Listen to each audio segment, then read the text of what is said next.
On my daughter's 35th birthday, she slapped me in the face in front of 200 guests and screamed, "Dad's gift is trash, worthless." Then she pushed me toward the door as if I were a stranger. I said nothing. I simply left the place I used to call home. A few hours later, as I wandered the streets, thinking my life was over, a luxury car stopped beside me, and a powerful man appeared. He came forward, gripped my hand, and said, "Let me help you, Kata." My daughter believed she had broken me. She had no idea that in just 3 weeks, everything would change. Hello, everyone. I'm so glad you're here. Before we dive into this story, help me out with something. Drop a comment below and let me know where you found this video, YouTube homepage search, or did a friend recommend it? Every comment helps me understand you better. Also, a heads up. While this narrative includes creative elements crafted for storytelling and insight, any resemblance to particular individuals or places is unintentional. What matters most is the message you'll take away. The valet attendant looked at my 2008 Camry the way you'd look at a stray dog at a country club. Behind me, Mercedes sedans, BMWs, and Teslas waited in the circular driveway of my daughter's Paradise Valley mansion. I handed him the keys and tried not to notice his expression shift from polite professionalism to pity. I clutched the gift box tighter. Lavender wrapping paper, the color my late wife loved, with a white satin ribbon I'd tied myself that morning after 3 attempts. My hands had been shaking. She'll love it, I told myself. I saved for 6 months. The mansion rose before me like something from a magazine. Spanish colonial architecture. Terracotta tiles catching September sunlight. Bougainvillea cascading over stucco walls. 6,000 square feet of success I'd helped pay for during her college years, back when she still called me dad without that edge in her voice. String lights crisscrossed the courtyard in geometric patterns. A 3-tiered fountain burbled in the center, surrounded by cocktail tables draped in cream linen. Beyond the crowd, Camelback Mountain rose against a pink and gold sky. 200 guests in designer clothes held champagne flutes, laughing at jokes I couldn't hear. I spotted her immediately. Andrea stood near the entrance, greeting arrivals with practiced charm. 35 years old and already a VP of marketing. Her emerald green Oscar de Renta address probably cost more than I spent on groceries in 3 months. Diamond earrings caught the light, makeup flawless. She was beautiful. She was my daughter. And when she saw me, her smile froze for exactly 1 second before rearranging into something polite and distant. "Dad, you made it." No hug, no warmth, just those 4 words delivered like she was greeting a delivery man. Wouldn't miss it. "Sweetheart," I said, "you look lovely. Thank you." She turned to the couple behind me, matching Rolex watches, and her voice transformed into something animated and genuine. "David, Sarah, I'm so glad you could come." I stepped past her into the courtyard. Business elite, society, friends, colleagues. I recognized maybe 3 faces. I found a spot near the fountain and stood holding my gift box like a life preserver. My gray suit, the same one from my wife's funeral 8 years ago, felt too loose. I'd lost weight since then.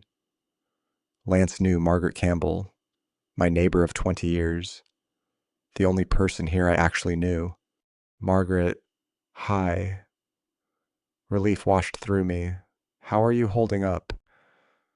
Her expression was kind, but concerned.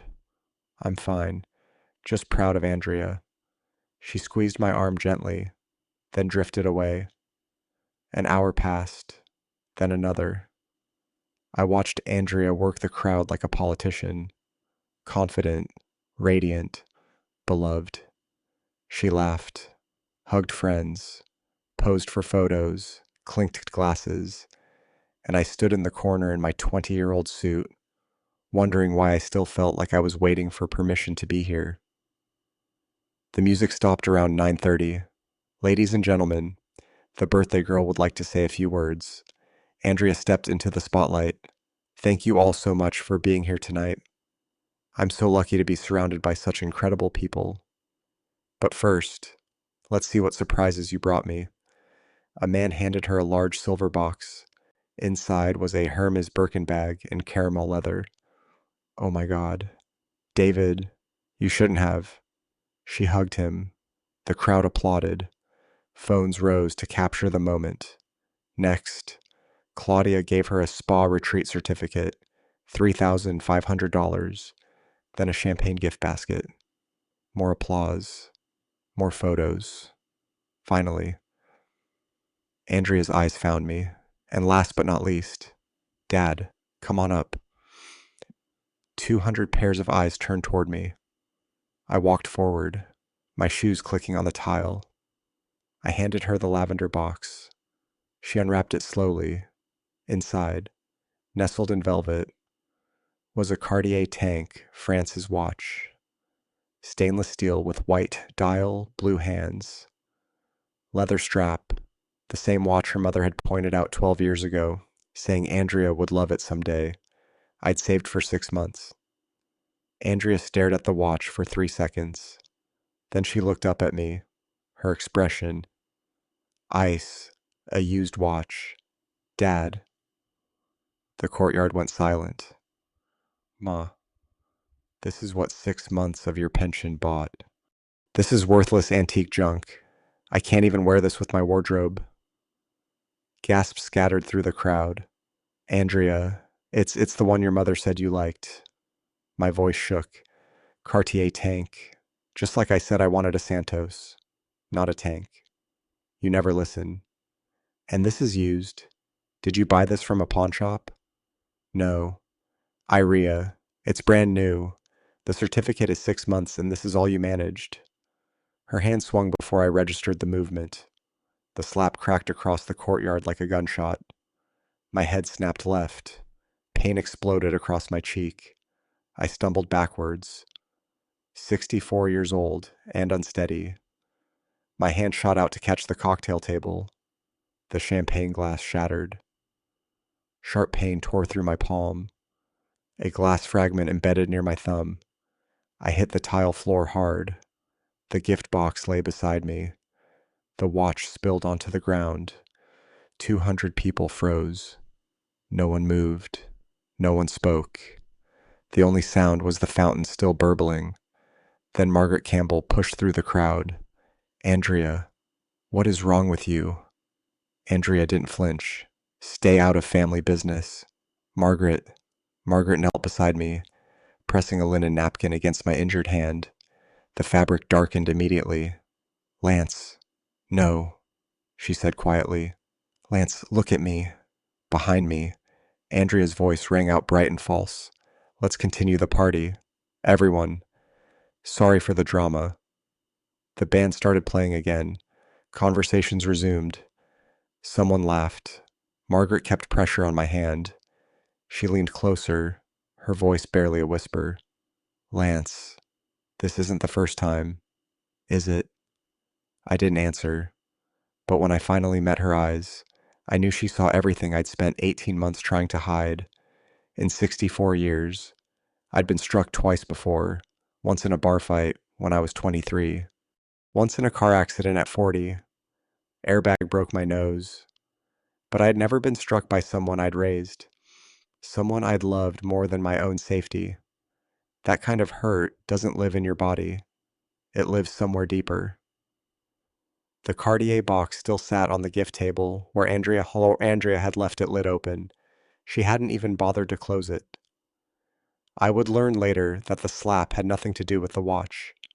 It was about something I'd done 2 weeks earlier, something I'd never done before in 35 years of being her father. I'd said no, but in that moment, sitting on the tile floor with Margaret Campbell kneeling beside me, All I knew was the ache in my hand and the weight of 200 pairs of eyes.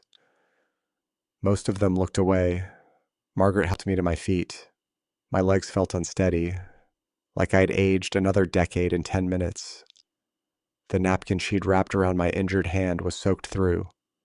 She kept her arm around my shoulders, and when she turned to glare at Andrea, her voice was sharp enough to cut glass. When Andrea, he's your father, Andrea didn't even look at her. She stood near the fountain champagne flute and hand chin, lifted in defiance. He embarrassed me on my birthday in front of my guests. Claudia stepped closer and whispered something I couldn't hear. Andrea's expression flickered for just a second. Uncertainty, maybe. But then she shook her head and turned back to the crowd. Let's continue the party. Everyone. Sorry for the drama. The word drama landed like an insult, as if I was the one who'd caused a scene. 3 couples near the courtyard exit exchanged glances. I watched them set down their drinks and slip away without saying goodbye. No confrontation, no questions, just a quiet retreat into the night. The rest stayed. 6 or 7 business associates shifted uncomfortably, but didn't move. I understood why. Andrea was a VP. She had connections influenced the kind of power that could make or break a career. A group from the church Andrea used to attend stood clustered near the bar whispering, shocked, maybe disturbed, but not disturbed enough to intervene. The rest, 180 people, give or take, just stood there, frozen, waiting for someone else to act first. No one did. The DJ signaled to the band. Music started again, hesitant at first, then louder. Waitstaff resumed circulating with trays. The party moved forward like I'd never been there at all. Margaret's grip on my arm tightened. Come on, let's get you out of here. She guided me through the crowd toward the parking area. People parted to let us pass, but no one met my eyes. I heard someone's phone buzz, a text message being sent. I imagined the words, "You won't believe what just happened at Andrea's party." By the time we reached the valet stand, my hand was throbbing with each heartbeat. The valet brought the Camry around quickly, avoiding looking at my face, at the napkin-wrapped hand, at Margaret's furious expression. She opened the driver's side door. I eased into the seat. The dome light illuminated the empty passenger side. I'd forgotten the Cartier box. 6 months of saving, $4,800 left on a table like garbage. Margaret leaned down. Lance, should I call 911? Your hand. I'm fine. Just need to go home. This isn't okay. What she did? It's family business. I'll handle it. No, it's assault. And I saw everything. I finally looked at her. Margaret Campbell, 55 years old, lived 2 houses down for 20 years, brought casseroles after my wife died. The closest thing I had to family, besides the daughter who just struck me in front of 200 people. With thank you, I said quietly for being there. Call me tomorrow. Promise me. I nodded. I wouldn't call. I knew that even then. But she didn't. I pulled out of the driveway and onto the street. In my rearview mirror, I watched the mansion grow smaller. Music and laughter drifted out into the night. The party continued. I turned onto Lincoln Drive. The road stretched dark and empty ahead, winding through the desert hills of Paradise Valley.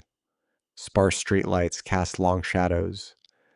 The temperature had dropped into the 80s, and the air smelled like creosote and dust. My right hand gripped the steering wheel. My left hand, wrapped in Margaret's napkin, rested on my lap. Each heartbeat sent pain pulsing through my palm. I wasn't driving home. Not to my house in Tempe. Not to a hospital. I was just driving. No destination. No plan, just the road and the darkness, and the question I couldn't answer. Where do you go when the person who's supposed to love you treats you like garbage? I glanced at the passenger seat. Empty. The Cartier box was still at the party. Andrea hadn't even kept it. Maybe she was right. Maybe it was worthless. Maybe I was worthless. 2. A red light ahead. I stopped. I looked down at my wrapped hand, then up at the rearview mirror. For the first time since the slap, I really saw myself. 64 years old. Gray hair thinning, tired eyes, and on my left cheek already darkening into a bruise. The clear outline of Andrea's hand. The tears came. Not loud, not dramatic, just quietly the way things break when no one's watching. Tears of shame for believing she'd love the gift, for thinking tonight would be different, for spending 6 months saving money. I could barely afford to lose all for a daughter who looked at me like I was nothing. For the first time in 8 years, since my wife died, I let myself break, quietly coming apart in a 16-year-old Camry at a red light in the middle of nowhere. The light turned green. I wiped my face with my good hand and kept driving. I didn't know where I was going. I just knew I couldn't go back to that party. Couldn't go back to who I was before tonight. Couldn't pretend anymore that things were okay between us. She really doesn't love me. The thought settled into my chest like a stone. I was still driving, injured, hand-aching face wet with tears. I'd held back for 8 years when I noticed the headlights in my rearview mirror. A car, large, dark, expensive, keeping pace with me. At first, I thought nothing of it. Lincoln Drive wasn't empty. But then it pulled closer, closer, until I could see the gleam of chrome in my rearview mirror, the unmistakable silhouette of a luxury vehicle, a Rolls-Royce following me, and I felt something shift from shame to fear. My first thought was carjacking. You hear about it on the news. Someone follows you from a nice neighborhood, waits until you're alone, takes everything. My second thought was darker. I didn't care anymore. If someone wanted my 16-year-old Camry and the $43 in my wallet, they were welcome to it. Chase Harrington was supposed to be in London. Andrea had told me 3 weeks ago. Business deal. The client wouldn't be back until next month. But here he was, pulling a $4 million car alongside mine on a dark Arizona road. The Rolls-Royce accelerated past me, then pulled into a gravel turnout ahead one of those hiking trailhead parking areas that emptied after sunset. Hazard lights blinked on. Red, amber, red, amber. My foot hovered over the gas pedal. Every instinct screamed trap. But another vehicle, a dark gray SUV, was pulling in behind me. I was boxed in. My injured hand throbbed. I could run, put the Camry in reverse floor it, but my body felt too heavy, too tired, too defeated. I slowed, pulled into the turnout, left the engine running. The driver's side door of the Rolls-Royce opened. A man stepped out, tall, late 30s, dark overcoat. He moved quickly toward my car, both hands raised, palms out. Mr. Griffin Lance, please don't drive away. I knew that voice. He ran the last few steps to my car, opening my driver's side door, crouching to eye level. His face was flushed, urgent, eyes wide with concern. Lance, are you okay? Your hand let me see. I pulled my hand back. Chase, what are you? You're supposed to be in London. I flew back tonight as soon as I heard what Andrea did at the party. I saw it. How could you see? Because I've had people watching for months. He gripped the door frame. Please, get out of the car. Come with me. I'll explain everything. Behind him, Two more figures emerged. A woman from the Rolls-Royce mid-50s, charcoal gray suit carrying a leather briefcase. A man from the SUV mid-40s, jeans and leather jacket camera bag over his shoulder. Chase gestured toward them. Lance, this is Evelyn Cross. She's a lawyer, one of the best in Arizona. And this is Detective Marcus Cole. I stared at them. I don't understand. Evelyn spoke, her voice calm and measured. Mr. Griffin, we know you're confused, but you're not safe right now. Physically, you need medical attention. Legally, you need protection. And emotionally, you need to know what your daughter has been planning. The word planning hit me like cold water. What are you talking about? Marcus shifted the camera bag. Mr. Griffin, I need to show you something. He pulled an iPad from his bag and turned it toward me. The video started. I recognized the angle immediately, looking through gaps in the landscaping at Andrea's courtyard. Telephoto lens. Clear view of the gift table. The fountain. The guests. Clear view of me. The video showed me handing Andrea the Cartier box. Her opening it. 3 seconds of silence. Then her face twisting into contempt. Her voice through the speaker. A used watch. Dad, this is worthless antique junk. Then the slap. The sound was sharp. My head snapped to the side. I stumbled backward. Glass shattered. I fell. 200 people frozen. Margaret rushing forward. The video ended. I couldn't speak. Watching it from outside made it real in a way I hadn't fully processed. You filmed that? I said quietly. Marcus nodded. I've been surveilling Andrea's house for 6 weeks. Tonight I witnessed assault. This footage is evidence. Evelyn stepped closer. Mr. Griffin, we've been investigating your daughter for 4 months. Investigating for what? Chase's voice was tight. Fraud, financial exploitation, conspiracy, and tonight assault. I don't. She's my daughter, I know. Chase's voice softened. But Lance, Andrea has been planning to steal everything from you. Your retirement, your house, your independence. She's been setting it up for months. We have evidence, and tonight, she crossed a line we can't ignore. I looked at him, saw Chase Harrington, the man who'd married my daughter 7 years ago. Why are you telling me this? Andrea is your wife. Chase stepped closer, his expression raw. Because you're more of a father to me than my own ever was. Because what Andrea is doing is wrong. And because I won't stand by and watch her destroy the one person in her life who actually loved her unconditionally. The words hung in the air. Desert sounds filled the silence crickets. The distant howl of a coyote wind through creosote bushes. Will you come with us? Let us help you.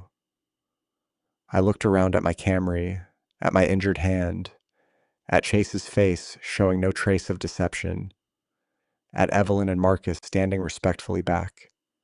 I'd been handling things alone for 8 years, since my wife died. 8 years of telling myself I was fine, that asking for help was weakness. Maybe it was time to let someone help. Where are we going? Relief flooded Chase's face. Somewhere safe. I'll explain everything. I promise. I turned off the Camry's engine, opened the door, and climbed out, legs unsteady. I looked at my car one last time. 16 years old. Scratched paint. Everything I had. Marcus approached. I'll have your car towed to a secure location. Keys. I placed them in his palm. Handing over control. Choosing trust. Chase opened the rear door of the Rolls-Royce. I'd never been inside a car like this. Leather seats, polished wood trim, everything pristine. I slid inside. Evelyn climbed in on one side of me, Chase on the other. The door closed with a solid thunk. Marcus walked back to his SUV.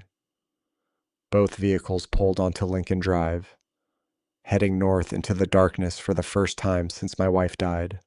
I wasn't alone in the dark, but I had no idea where we were going or what Chase was about to tell me, or that by sunrise, everything I thought I knew about my daughter and my entire life would be shattered, worse than any glass on any patio floor.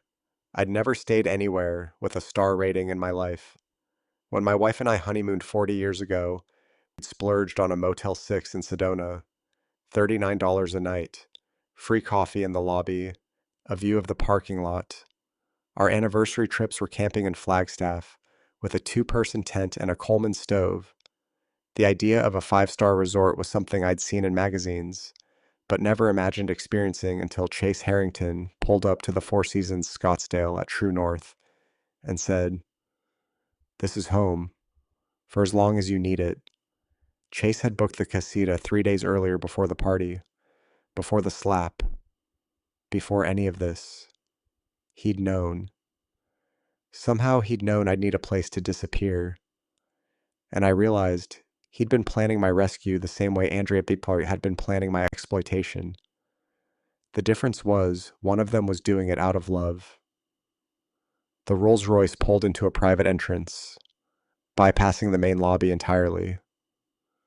Resort staff waited near a golf cart, two attendants in pressed uniforms, who nodded at Chase like they had been briefed. No questions, no check-in desk, just quiet efficiency. We rode through the property in silence.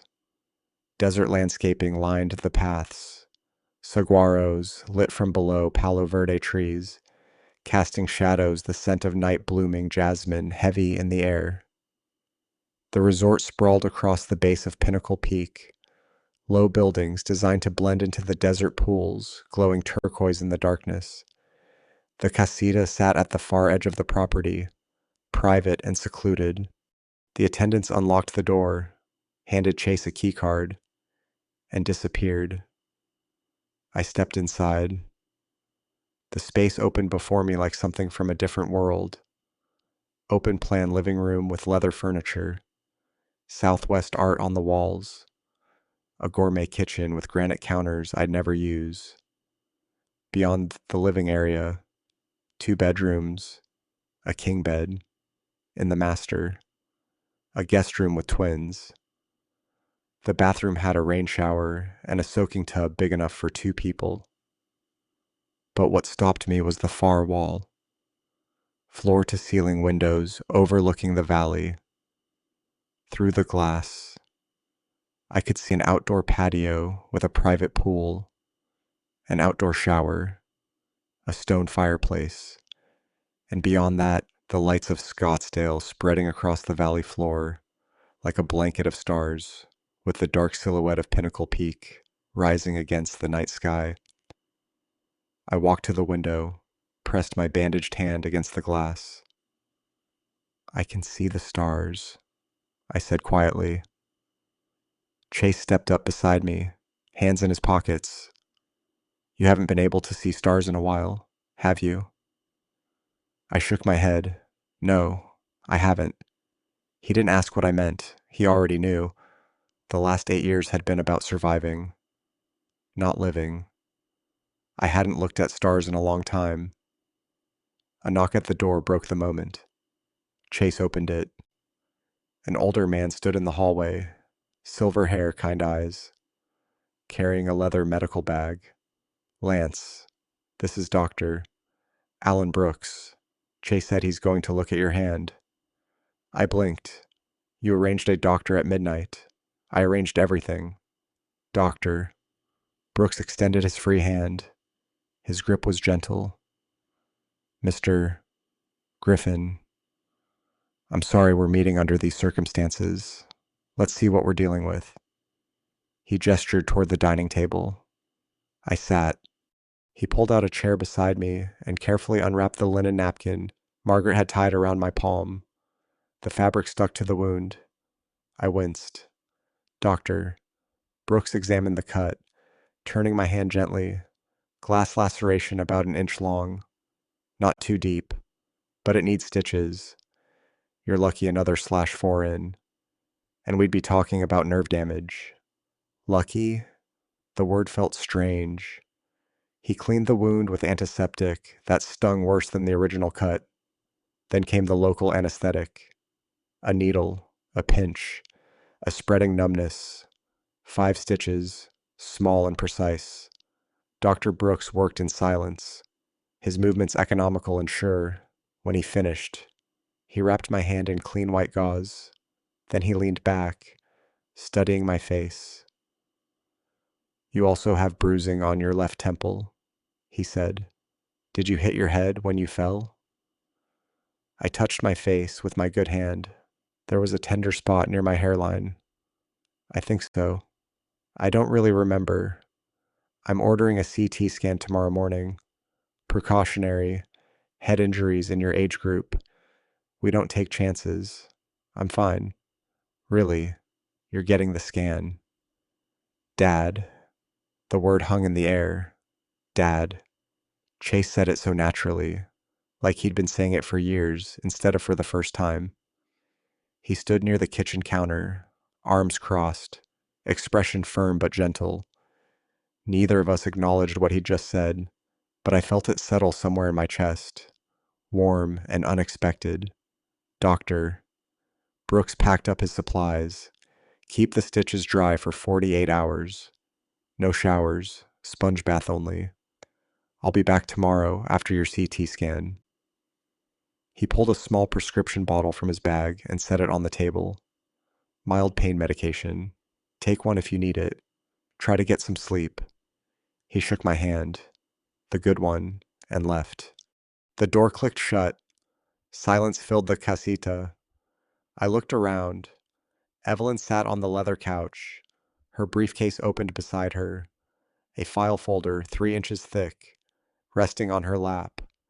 Marcus stood near the Windows laptop, balanced on the dining table screen, glowing.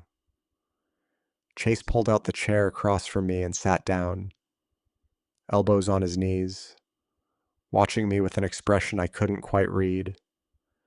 Somewhere in the chaos of the last 2 hours, someone had brought me clothes.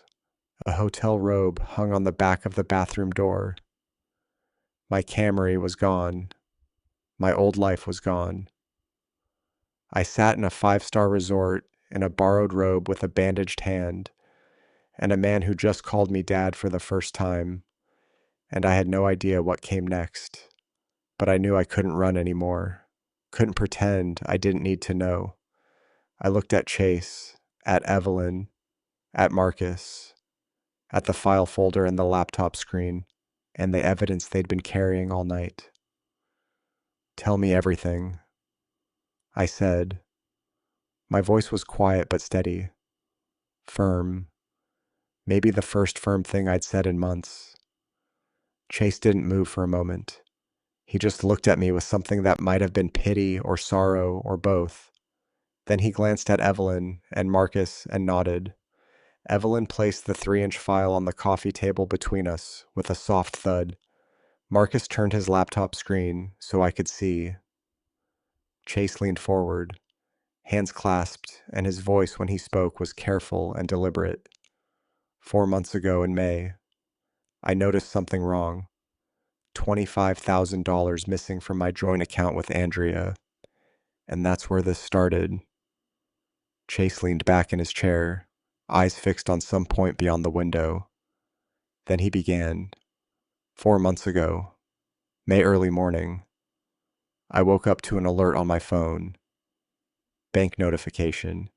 Large withdrawal from joint account. $25,000 gone. When I asked Andrea about it over breakfast, she didn't even look up from her coffee. Charity donation, she said, for the women's shelter downtown. I asked which shelter. She said she'd find the receipt. She never did. I watched him as he spoke. His hands were clasped loosely, but his jaw was tight.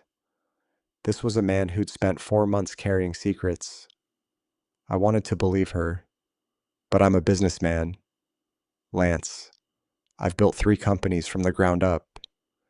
I know when numbers don't add up, and $25,000 doesn't just vanish for charity without a paper trail. He paused, glanced at Marcus, standing near the window, then back to me too. So, I did something I'd never done before. I stopped trusting my wife and I hired someone to find out why. Marcus gave a slight nod, but said nothing. Chase continued. I checked myself, called around to every women's shelter in the valley. None of them had received a major donation in May. Not from Andrea, not from anyone matching her description. I felt something cold settle in my stomach. When I pressed her, she changed her story, said she'd given cash, that they don't always issue receipts. Chase shook his head, but nonprofits always document large donations. Andrea knows that. She used to work in nonprofit fundraising. She knows exactly how it works. So you knew she was lying. I said quietly, I knew something was wrong. So I hired Marcus, XLAPD detective, now private. I gave him one instruction: find out where the money went discreetly. Marcus spoke for the first time, his voice low and professional. Took me 2 weeks to trace the 25,000. It was deposited into a separate account Andrea had opened 6 months earlier. Chase didn't know it existed. How much was in it? I asked. $73,000. Chase said, the 25 I'd seen was just the latest deposit. There were others, smaller amounts, all from our joint account over 6 months. I just hadn't been paying attention. The room felt heavier. Evelyn sat on the couch across from me, watching Chase with calm focus. Chase kept going. By the 4th week, Marcus had started following Andrea. Surveillance. He followed her to 3 different law offices over 2 weeks. He looked at me. Elder law, conservatorship, guardianship cases. My mouth went dry. Andrea was meeting with lawyers about how to declare someone legally incompetent, how to take control of their finances, their healthcare decisions, their entire life. Marcus stepped away from the window. By the 5th week, I found the psychiatric appointments. Dr. Patricia Morales, 4 visits in June. Andrea was requesting evaluations for a family member. Medical records requests. Competency assessments. She was building a case. Evelyn said, her voice calm and factual, to have you declared mentally incompetent. It's a legal process. She needed documentation, a doctor's statement, proof that you couldn't manage your own affairs. I thought about the conversations Andrea Posh and I had over the past few months. Her questions. Do you remember what day it is now? Did you take your pills this morning? You seem confused lately. Little comments, subtle planting seeds. Chase saw the recognition on my face. By the 6th week, Marcus had connected the dots. Conservatorship lawyers plus psychiatric evaluations, plus a secret bank account. It's a pattern. Her father, I whispered. Me, you. Chase confirmed. Silence filled the casita. I confronted her. Chase said late June at home. I asked her straight out the $25,000. It didn't go to charity. Did it? He looked at me, and I saw the weight of that conversation still sitting on him. She was caught off guard, said she'd needed it for something else. I told her I knew about the separate account. I watched her face change. She got angry, asked if I'd hired someone to spy on her. He paused. Then I asked her why she had a secret account. What did she say? She pivoted, said it was for you, that you weren't doing well, that you were forgetting things, getting confused, that she'd been worried and didn't know how to tell me. I felt the lie like a slap. Seaguy asked her why she was meeting with conservatorship lawyers, why she hadn't talked to me first. Chase's voice hardened. She got defensive, said I was spying on her. I told her, if your dad needs help, I want to help. But this secret accounts lawyers' psychiatric evaluations. This doesn't feel like helping. What did she say? She said, I don't have to explain myself to you. He's my father. Then she walked out. The image hung in the air.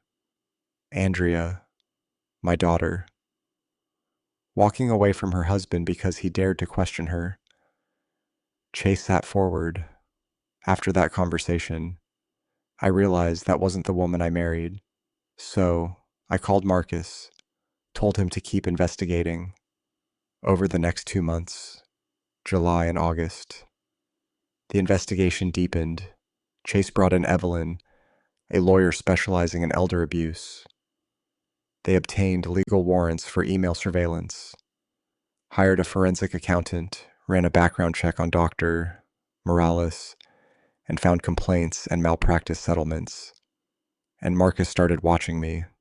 I didn't know you were being followed, I said. When that was the point, Marcus replied. Chase wanted to verify Andrea's claims. If you really had dementia, maybe her actions made sense. But you didn't find that. Huh? No. I found a 64-year-old man living alone maintaining your yard, driving without issue, going to stores, the library, completely lucid, no signs of cognitive decline. Marcus paused. Now, you were isolated. Sure, but you weren't confused. You weren't incompetent. Chase's voice was quiet. By August, Marcus told me, your father-in-law doesn't have dementia, but your wife is trying to make it look like he does. I closed my eyes. I had two choices, Chase said. Confront her again and risk tipping her off, or wait. Build a case strong enough to protect you legally. I chose to wait. 2 weeks ago, Andrea had brought conservatorship papers to my house, asked me to sign, said it would make things easier, and for the first time in years, maybe the first time ever, I'd said no. 2 weeks ago, I said slowly. She brought me conservatorship papers. I said no. Chase leaned forward. What did she do? She got angry, said I was being difficult. I told her I wasn't signing anything. I looked at Chase. She left, didn't speak to me for a week. Then she invited me to the party. She hit you tonight, Chase said. Not because of the watch. She hit you because you said no. Because for the first time you wouldn't give her control. The truth of it settled over me like a heavy blanket. What else did you find? I asked. Marcus crossed the room, opened his laptop, and turned the screen toward me. Everything he said. Marcus turned his laptop toward me. The screen showed a spreadsheet, rows of numbers, columns of dates, categories, highlighted in yellow and red at the top in bold, Andrea Griffin Financial Analysis, prepared by David Reeves, CPA, and underneath, discrepancies identified $253,400. I didn't understand what I was looking at. Not yet, but Marcus's expression told me this was bad. Mr. Griffin, this is Andrea's financial profile. David Reeves, a forensic accountant I hired in July, built this from credit reports, bank statements, and public records. What you're seeing is the reason your daughter has been planning fraud for the past 4 months. He clicked to the first tab, Income and Spending. Andrea's base salary as VP of Marketing is $185,000 a year, but look at her annual spending. He pointed to a column on the right, $280,000 a year. I stared at the numbers. How is she spending more than she makes? That's the question we asked. Marcus clicked to the next screen. Credit cards, personal, 4 accounts, all in Andrea's name alone. American Express, $24,000 balance. Visa, $18,500 balance. MasterCard, $16,200 balance. Store cards, $14,800 balance. Total $73,500. Chase, sitting beside me, spoke quietly. I didn't know about these. Marcus nodded. She opened them using a separate mailing address. Statements went to a P.O. box in Scottsdale. I looked at Chase. She hid this from you for how long? At least 2 years, Chase said. His voice was flat, tired, maybe longer. Marcus clicked again. But the credit cards aren't the main problem. This is the screen shifted. Cryptocurrency trading 2022. I saw a logo I vaguely recognized. Coinbase. An account in Andrea's name. And a timeline that made my stomach drop. January 2022. Deposited $180,000. Where did she get that money? I asked. Beeka cash advances from the credit cards, plus withdrawals from joint savings accounts with Chase. She moved it all into cryptocurrency. February through April 2022. Invested in Luna Classic token. May 12th, 2022. Portfolio value $127. Total loss $179,873. I stared at the screen. She lost almost $200,000. AAA in 3 months. Marcus said on a speculative cryptocurrency that crashed during the Terra Luna scandal. Biggest crypto collapse in history at that point. Chase's voice was bitter. I didn't find out until I hired Marcus. Marcus leaned back. So by May 2022, Andrea was in serious financial trouble. She'd lost $180,000 in crypto. She'd accumulated $73,000 in credit card debt, and she was spending $95,000 more than she earned every year. Added up, and she was in a hole of approximately $253,000. The number stared back at me. $253,400. What did she do? I asked. She started looking for a way out. Marcus's eyes met mine, and that's when she started looking at you. He clicked to a new tab. Lance Griffin Asset Summary. My name at the top. My entire financial life laid out in rows and columns. 401k retirement account, $340,000.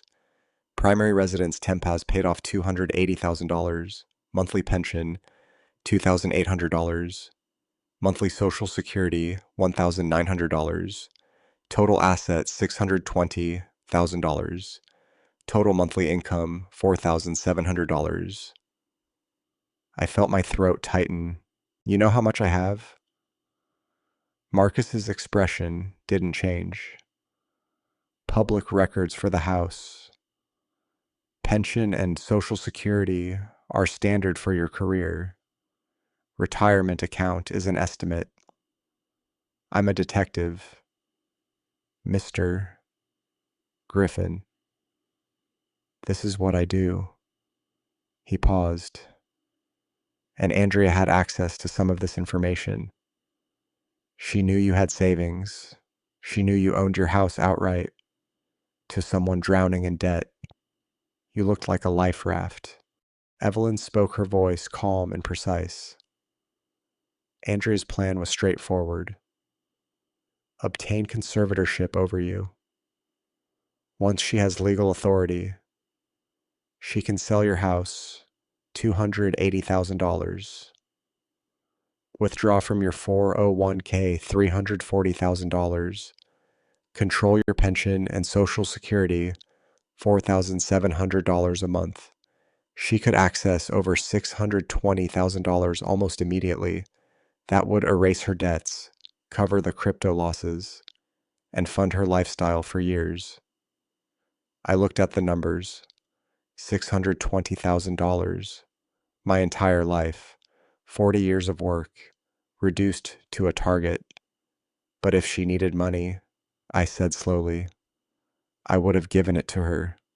She's my daughter. If she just asked. Chase cut me off. Asking means admitting she has a problem, admitting she gambled and lost.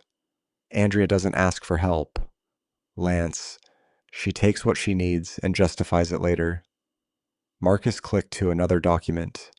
Bank account activity, March 2024. Hashi already had practice taking 6 months ago. She convinced you to add her name to your checking account, didn't she? I remembered. March. Andrea had come to my house, said it would be easier if she could help with bills in case of an emergency. Yes, I said. She said it was in case I needed help. Marcus scrolled through transactions. Over the next 8 weeks, she withdrew $40,400 from that account. ATM withdrawals, checks made out to cash, wire transfers to her Coinbase account. The withdrawals were highlighted on the screen. April 3rd, April 10th, May 5th, too. I asked her about it. She said I'd spent it on home repairs on the roof. She said I'd forgotten. Chase's jaw tightened. You didn't forget. She stole it. And then she made you think you were losing your mind. The weight of it settled over me, heavier than anything I'd felt tonight. She'd made me doubt my own sanity. Evelyn leaned forward. The bank account was a test. Mr. Griffin, Andrea took $40,000, and you questioned it. She realized she couldn't simply take everything you'd notice, so she needed legal authority. A conservatorship gives her that authority. I thought about 2 weeks ago. Andrea sitting at my kitchen table with a stack of papers. Conservatorship petition. A pen in her hand. Just sign here. Dad, it'll make things easier if I'd signed those papers. I said quietly, I'd have given her permission to take it all. You would have given her legal immunity. Evelyn said. Marcus closed one window. But you didn't sign. You said no. And that's when Andrea started to panic. But that's when she decided to humiliate me. I said at the party in front of 200 people. Chase shook his head. Or she was punishing you for daring to set a boundary. I sat back. It was past midnight. I looked at the numbers on Marcus's screen one more time. $620,000. And I thought about Andrea tonight. Emerald green dress, diamond earrings, champagne glass raised. She wasn't celebrating her birthday. She was celebrating what she thought she was about to take from me. I wasn't her father. I said quietly. I was a solution to a problem. Chase's voice was gentle. I'm sorry. Lance. I didn't respond. I just stared at the screen and felt something shift inside me. Anger, cold, quiet, growing. The next document Marcus pulled up wasn't a spreadsheet. It was an email.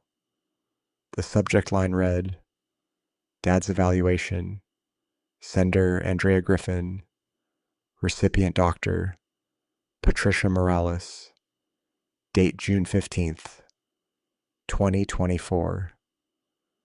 And the moment I started reading, I felt something inside me go cold.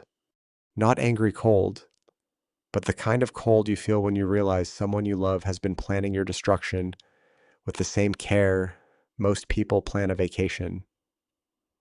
I'd never heard the name Patricia Morales before that night, but apparently she'd written a 9-page psychiatric evaluation, declaring mentally incompetent, citing tests I'd never taken, behaviors I'd never exhibited, and a diagnosis that would have stripped away my legal rights, thus all for $15,000. Marcus turned the laptop so I could see the screen clearly. These emails came from Andrea's personal account. We obtained them through a legal subpoena after Evelyn brought her in as co-consul in July. The first email was dated June 15th. Andrea wrote to someone named Trish saying she hoped the recipient was well and needed help with something sensitive. She explained that her dad, Malance Griffin, 64, had been showing signs of memory loss and confusion lately. She said she was really worried about me living alone and asked if this Trish could do a psychiatric evaluation. She just wanted to make sure I was okay and see if I needed more support. Who is this person? I asked. Patricia Morales. Marcus didn't look away from the screen. Psychiatrist, licensed in Arizona, went to medical school with Andrea at the University of Arizona. They were roommates sophomore year. Hadn't been in touch much since graduation, but Andrea reached out in June. I stared at the email. It looked so normal. Concerned daughter worried about aging father. Keep reading, Marcus said. He clicked to the next email. The reply came a week later, June 22nd. Doctor, Morales wrote that she'd seen my father that morning at her office in Tempe. They'd spent about 90 minutes together. Cognitive tests, memory exercises, general conversation. She had to be honest. He seemed completely sharp, scored in the normal range on all assessments. Memory was good, reasoning intact. No red flags for dementia or cognitive impairment. If anything, he seemed a bit lonely and stressed, but that wasn't a medical diagnosis. She said she knew Andrea was worried, but from what she observed, I didn't have dementia. Maybe I was just getting older and forgetting minor things. We all do that. I looked up from the screen. I never went to her office. I've never met this woman in my life. Marcus nodded. We know she made up the evaluation, wrote it like it happened so she'd have documentation. That email was her covering herself, so later she could say, I told Andrea he was fine, but she knew what was coming next. Chase leaned forward. Andrea wasn't going to take no for an answer. Marcus clicked to the next email. It was sent 3 days later, at 11:47 at night.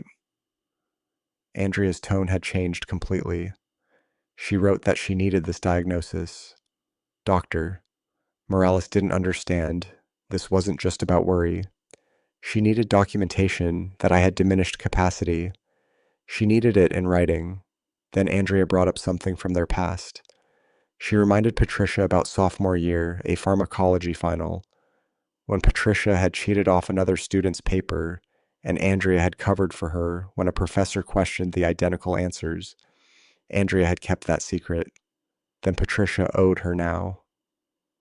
Andrea said she wasn't asking for something crazy, just an evaluation that said what she needed it to say. Early stage dementia, diminished capacity, needs supervision. That's it. She'd make it worth Patricia's while. $15,000. Cash or wire. Her choice. She told Patricia to think about it, but not to take too long. Silence filled the casita. I read the words again, then a third time. But she threatened her. I said quietly, with something from 15 years ago. Evelyn spoke from the couch. Blackmail combined with bribery, both of which are felonies under Arizona law. Chase's voice was bitter. Andrea doesn't ask for what she needs. She finds leverage. And if there's no leverage, she makes it. Marcus scrolled to the final email in the chain, dated June 28th. Doctor. Morales' response was brief. She agreed. She'd write the assessment.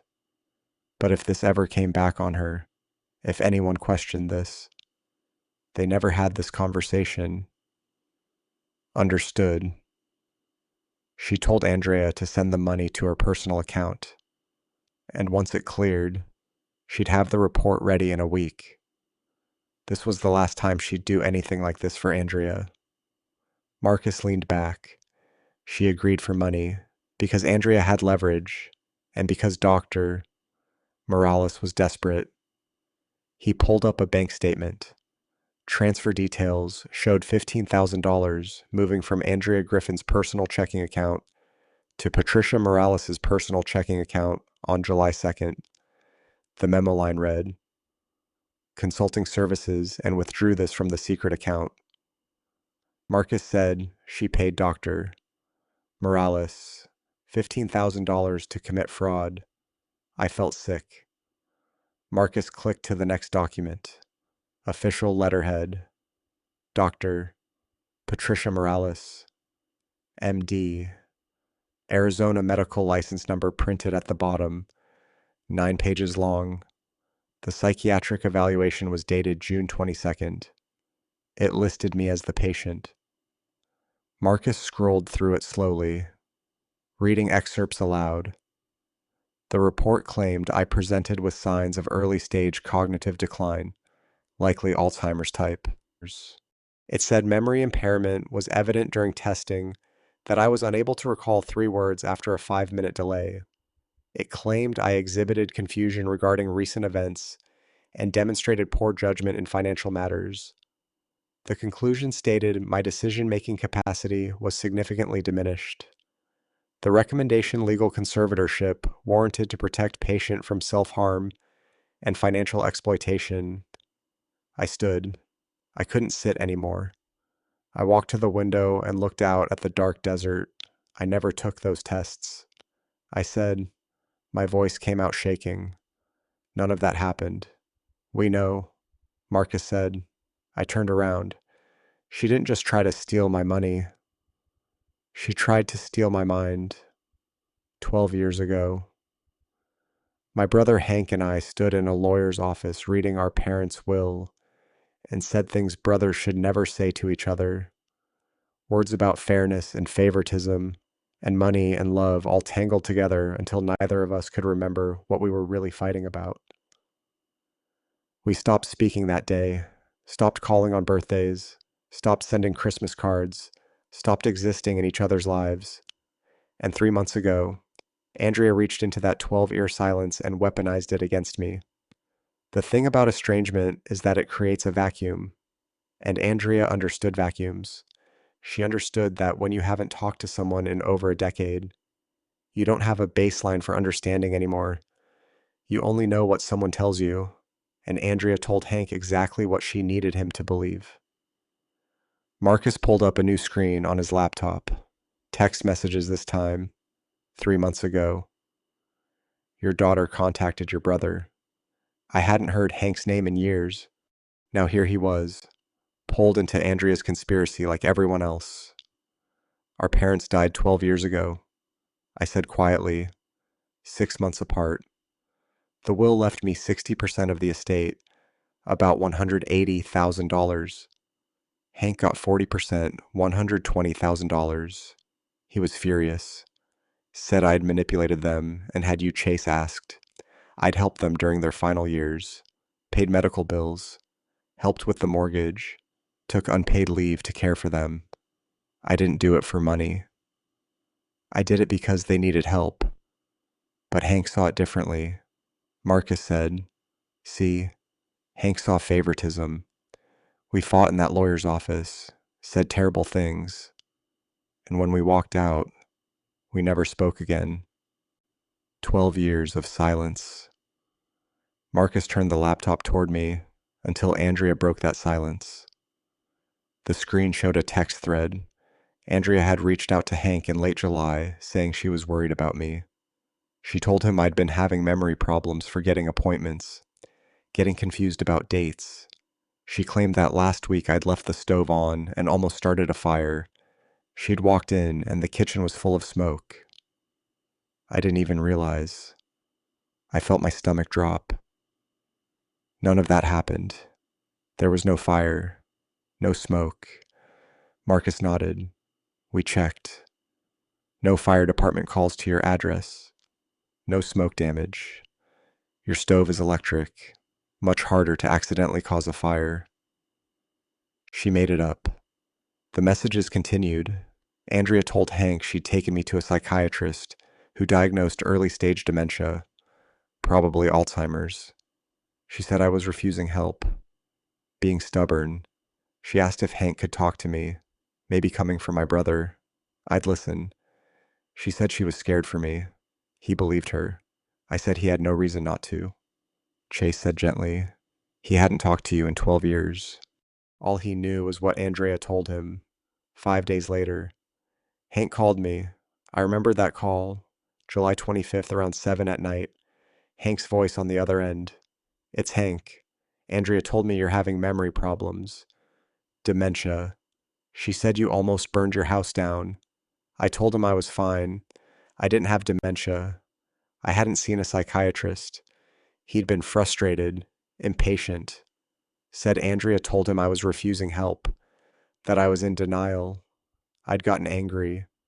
Told him he hadn't spoken to me in 12 years and had no right to tell me to sign my rights away to my daughter. I'd hung up. I thought he was just being Hank. I said to Marcus, still angry about the will, using this as another excuse. Andrea counted on that. Marcus said she knew your history. She used it. The text continued after the call. Andrea told Hank that my denial was a classic symptom of early dementia, that I had good days and bad days, and he'd happened to catch me on a good day. She asked if he'd be willing to write a statement just saying he was concerned based on what she'd told him. It would help with the legal process. Marcus pulled up an email showing a draft affidavit Andrea had sent Hank on August 1st. The document stated that Hank had been informed by Andrea of concerning cognitive decline and supported efforts to provide me with appropriate care and supervision. He almost signed it. Marcus said Andrea called him twice, pressured him, but something held him back. He felt uneasy, said it felt wrong to sign something so official when he hadn't actually seen you. And then you contacted him. I said. Marcus nodded. Last week showed him everything. The emails with Dr. Morales, the financial fraud, the fake medical report told him Andrea had manipulated him. What did he say? He said, "Oh my God, she lied to me about all of it." He felt sick, angry at himself for believing her.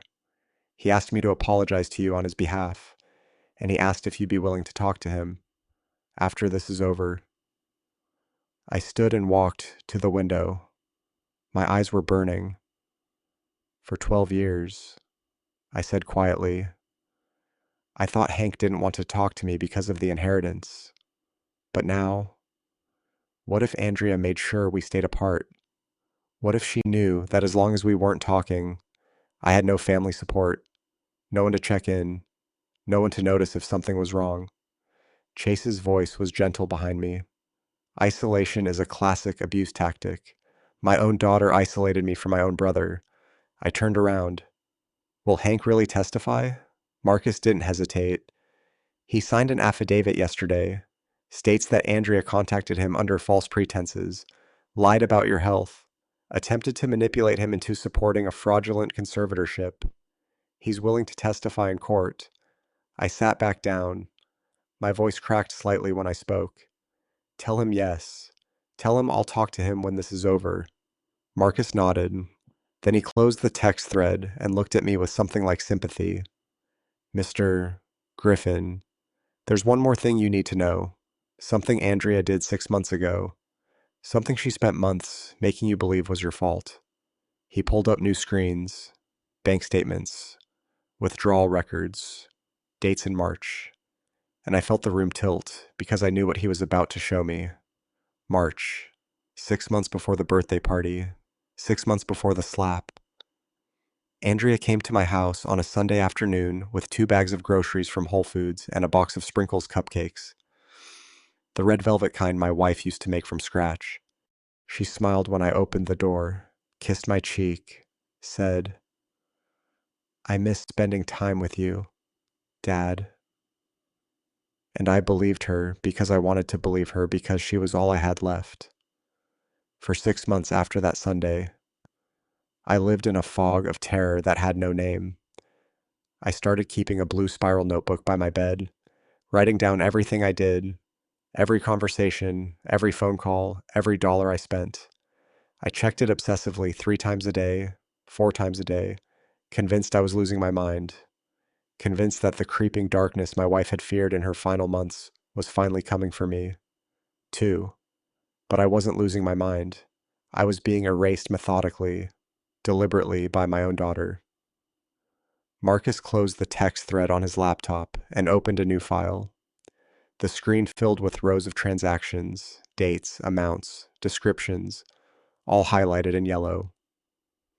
He turned the laptop toward me. "This is your Chase checking account. Lance. March through May 2024. I leaned forward. The balance at the top read $87,400. By the bottom, it had dropped to $47,000. $40,000, I whispered. $40,400, Marcus corrected. Gone in 8 weeks. I remembered that Sunday in March. Andrea had unpacked the groceries in my kitchen, arranged the cupcakes on a plate, poured us both coffee, and sat across from me at the table where I'd eaten breakfast alone for 8 years. She'd said she'd been thinking, what if something happened to me? What if I had an emergency and she couldn't help because she didn't have access to my accounts? She said she wasn't trying to control anything. She just wanted to be able to help in case of emergencies. 2 days later, we sat in a Chase Bank branch in Scottsdale. The banker had walked us through the paperwork, explaining that as a joint owner, Andrea would have full access to withdraw, transfer, or close the account. Andrea had squeezed my hand. "It's just for emergencies, Dad." I'd signed.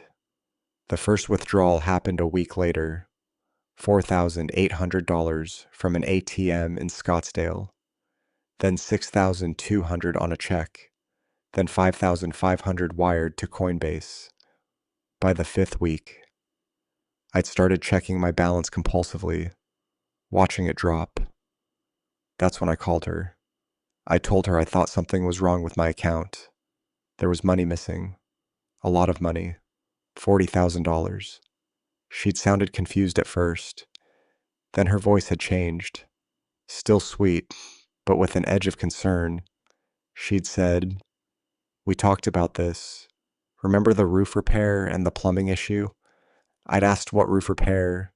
Her tone had shifted to something patient, almost pitying. She'd reminded me that the contractor came in April. I'd signed the contract. We'd walked through the estimate together. I'd gripped the phone, my mind racing, searching for the memory. Had there been a contractor? Had I forgotten? She'd said it was okay. This was why we set up the joint account. Remember? So she could handle things when I got confused. When you got confused. The words had hit me like a fist. I'd hung up and immediately driven to the house, inspected every corner of the roof, every pipe, every fixture. Everything was fine. Everything was exactly as it had been. But the doubt had already planted itself. What if I really had forgotten? What if this was how it started? The forgetting, the confusion, the slow unraveling. That night, I'd started the journal, now sitting in the Four Seasons casita. I stared at Marcus's laptop screen.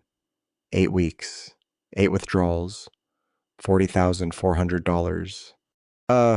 There was no roof repair, Marcus said quietly. We pulled the county permit records. No work filed at your address in the last 3 years. We also contacted a home inspector. He went through your property last week. Everything's in good condition. No recent repairs of any kind. Chase leaned forward. Show him the text. Marcus scrolled to a new window. A text message thread between Andrea and Claudia dated May 28th. 8. Andrea had written to Claudia that night, laughing about how her dad totally bought the roof story. Claudia had responded in disbelief. 40,000. And he believed you. Andrea had replied that I'd called her crying, thought I was losing my mind. She'd almost felt bad. She wrote, followed by laughing shorter thand. Claudia had called her ice cold. Andrea had responded that it wasn't cold. It was strategic. The conservatorship hearing was in 6 weeks. By then, I'd be so confused I'd sign anything. I stopped breathing. The room tilted. Chase's hand was on my shoulder, steady grounding, but I couldn't look away from the screen. She wanted you to doubt yourself, Marcus said. That was the whole point. Take the money. Make you question your memory, your sanity.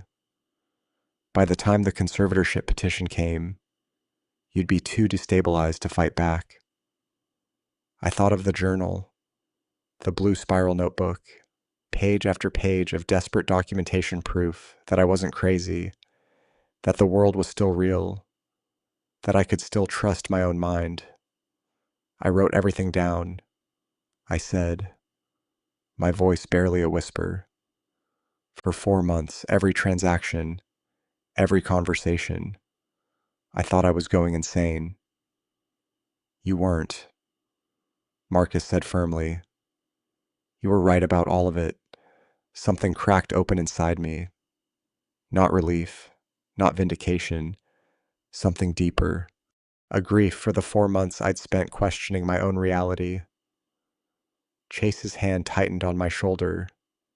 When he spoke, his voice was thick. You were right, Dad. You were right the whole time. It was the first time he'd called me that. Dad. Not Lance. Not Mr. Griffin. Dad. I looked up at him. This man who wasn't my son, but who had spent 4 months trying to save me. And I couldn't stop the tears. Evelyn Cross closed her leather portfolio. Elder financial abuse. Gaslighting. Conspiracy to defraud. And now we have documentation of intent. She looked at me. This is enough. Lance. More than enough. I wiped my eyes, my hand still bandaged from the broken glass. What happens now? Evelyn's expression was calm, certain, and for the first time since Andrea had struck me 6 hours ago, I felt something other than fear. Now, she said, we build justice. Over the next 3 days, Sunday through Tuesday, Chase, Evelyn, and Marcus built a case so airtight that even the best defense attorney in Arizona couldn't find a crack in it. They started by proving the one thing Andrea had spent months lying about, that I was perfectly, completely, undeniably sane. And they did it with a test I was terrified to take. The Mayo Clinic is one of the top hospitals in the country. If anyone could prove I wasn't losing my mind, or confirm that I was, it would be them. And that's what scared me. Because for 4 months, Andrea had planted doubt so deep I wasn't sure anymore. What if the test showed something wrong? Sunday passed in a haze of rest and planning. Evelyn laid out the strategy over breakfast. First, we prove you're competent, medical evaluation top facility. Second, we gather witnesses. Third, we document everything Andrea did and create a timeline. Then, we go to the authorities. How long will this take? I asked. We move fast, Evelyn said. Andrea doesn't know we're building a case. Surprise is our advantage. Monday morning. Chase drove me to the Mayo Clinic, Arizona campus in Scottsdale. Inside, Dr. Helena Warren, chief of neurology, waited behind a polished desk. She was tall with gray hair cut in a professional bob, radiating decades of authority. Mr. Griffin, she said, shaking my hand firmly. I understand you've been told you have cognitive decline. We're going to test that thoroughly today. What if there is something wrong? My voice caught. Doctor. Warren's expression softened. Then we'll know and we'll address it. But from what I've been told by Mr. Harrington's team, I don't expect to find impairment. Let's see. The assessment took 3 hours. Memory tests. She gave me 3 words to remember: apple, table, penny, then asked me to recall them 5 minutes later. I repeated them perfectly. Spatial reasoning, copying geometric shapes, drawing a clock, language tests, naming objects, repeating complex sentences, executive function, problem-solving scenarios, pattern recognition, attention, counting backwards from 100 by sevens. I made no errors. When Dr. Warren reviewed the results, Chase sat beside me. She looked at me across the desk and said, "Mr. Griffin, your cognitive function is not just normal, it's superior for your age group." She turned her computer monitor toward us. The score read 142 out of 144 possible points, and that places you in the 98th percentile for 64-year-olds. You absolutely do not have dementia. No signs of Alzheimer's, no cognitive impairment whatsoever. Whoever told you otherwise was either incompetent or lying. My throat closed. So I don't have dementia. You do not? Doctor, Warren said firmly, you're cognitively healthy. I'm writing a full report. I pressed my hands to my face and cried, not tears of shame. These were tears of pure relief. Mr. Griffin, are you okay? Doctor, Warren asked gently. I lowered my hands. I've been terrified for 4 months that I was losing myself. And you're telling me I'm fine? You're more than fine, she said. In the parking lot afterward, I stopped and looked back at the building. I'm not crazy, I said aloud. Chase stood beside me. You never were. That afternoon, David Reeves called Evelyn with another discovery. He'd gone through Andrea's corporate credit card issued by the tech company where she worked as VP of marketing. He'd found $48,000 in personal expenses disguised as business over 18 months. Client dinners that were actually luxury spa days. Marketing conference travel that turned out to be vacations to Cabo. Designer handbags disguised as team building supplies. This is corporate fraud, Reeves said over speakerphone. FBI will be interested since the company operates in multiple states. Wire fraud charges are possible. Document everything. Evelyn replied. We're adding it to the file. Tuesday brought the witnesses. Margaret Campbell arrived first at Evelyn's downtown Phoenix office, giving a written statement detailing 20 years of watching Andrea treat me poorly. She described the slap at the party, how she'd intervened, how she was willing to testify in court. Marcus had tracked down 12 guests from the party who'd witnessed the slap. Initially hesitant, worried about social fallout in Paradise Valley's tight circles, they eventually agreed to give statements. 12 people describing the same scene. The slap, my fall, the shattered glass, 200 frozen guests. Late Tuesday afternoon, Hank arrived. We met in a conference room at the Four Seasons.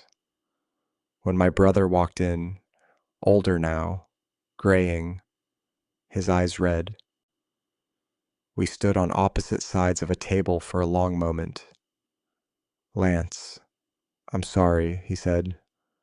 I should have called you, should have verified. Instead, I believed her and I hurt you. She manipulated both of us. I said, I'm still sorry for the 12 years, for the fight, for all of it. Me too. It wasn't a full reconciliation. Not yet, but it was a start. Hank signed an affidavit stating he would testify about Andrea's manipulation. Meanwhile, the Arizona Medical Board had opened an emergency investigation into Dr. Morales on Monday morning. By Tuesday afternoon, her license was suspended. Her lawyer contacted Evelyn with an offer Dr. Morales would cooperate, fully testifying against Andrea in exchange for reduced criminal charges. Tuesday evening, the team gathered at the Four Seasons. Evelyn laid everything out on the coffee table. The Mayo Clinic report showing I was cognitively superior, the financial forensics documenting crypto losses, debt embezzlement, the $40,000 theft, Dr. Morales' emails and fraudulent evaluation, Hank's texts and affidavit, Margaret's witness statement, 12 party guest statements, video footage of the slap, bank records, wire transfers, a paper trail that led straight to Andrea. Now, this is overwhelming evidence, Evelyn said. Any prosecutor would take this case. Any jury would convict. What do we do now? I asked. We have two options. File criminal charges immediately. Andrea gets arrested, prosecuted, or we confront her first. Give her a chance to see what we have. Chase leaned forward. I want to confront her. Why? Evelyn asked. Because I want her to know. I want her to see that she didn't get away with it. He looked at me, and I want Lance to see her face when she realizes it's over. Evelyn nodded. We set up a meeting, neutral location, public enough to be safe.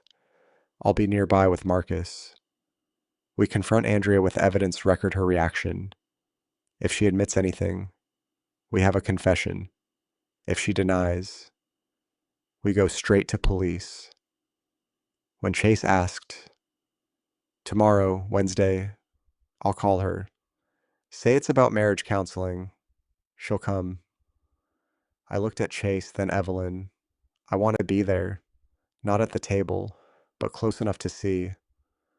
That night, I slept better than I had in months, because for the first time since Andrea brought me those conservatorship papers, I wasn't afraid of her anymore.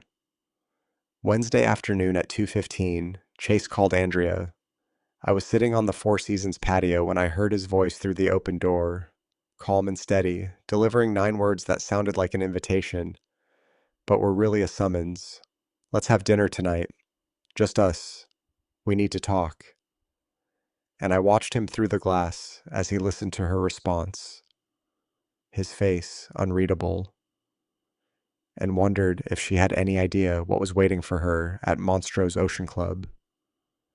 Andrea thought this was about damage control. She'd texted Chase twice since the party, once Saturday night, saying I'd embarrassed her once Monday, asking if they could talk when he was back from London. She had no idea Chase had never gone to London, that he'd been in Arizona the whole time, watching, building, preparing. I could hear only Chase's side of the conversation from where I sat. Andrea, it's me. A pause while she responded. I know. I got back early. Listen, we need to talk about Saturday, about everything. Another pause. I'm not on the phone. Let's have dinner. Most 7 o'clock. Just the two of us. I could imagine her voice on the other end, eager, relieved that he was finally engaging after days of silence. We'll talk about all of it, he said, his tone controlled, but face to face. Will you come? A longer pause. Good. 700 p.m. Private dining room. I'll make the reservation. She said something else. I caught the faint edge of affection in whatever words she used. See you then, Chase said and ended the call. He set the phone down and stood there for a moment, staring out at the desert. I walked to the doorway. What did she say? I asked. Chase turned, that she's sorry I had to deal with Dad's outburst, that she wants to explain that she loves me. He paused, his expression somewhere between sadness and steel. She has no idea what's about to happen. By 3 o'clock, Evelyn had arrived with the final strategy. We gathered in the Four Seasons conference room for what she called a rehearsal. Chase sat across from her while she walked him through every step of the confrontation. Start calm, Evelyn said. Don't let her see emotion. Emotion gives her room to manipulate. She spent years reading you knowing what buttons to push. Don't give her that opening. Chase nodded. Stay present evidence systematically, one piece at a time. Don't dump everything at once or she'll shut down. Build the case layer by layer until there's no room for denial. What if she tries to leave? Chase asked. Let her, Evelyn said, but she won't. She'll want to explain, to spin, to manage the narrative. That's when you listen. If she says anything incriminating, let her talk. We're recording. Everything she says is evidence. They ran through scenario after scenario. Evelyn played Andrea's role: defensive, tearful, manipulative. While Chase practiced staying controlled, Evelyn turned to me. You don't have to be there, Lance. I know, I said, but I want to. I need to see her face when she realizes. We'll seat you at a corner table in the main dining room, Evelyn explained. You'll see them through the glass partition, but they won't see you. You'll be far enough away that you can't hear the conversation. That's safer for you emotionally. You'll watch body language reactions. Is that okay? That's perfect.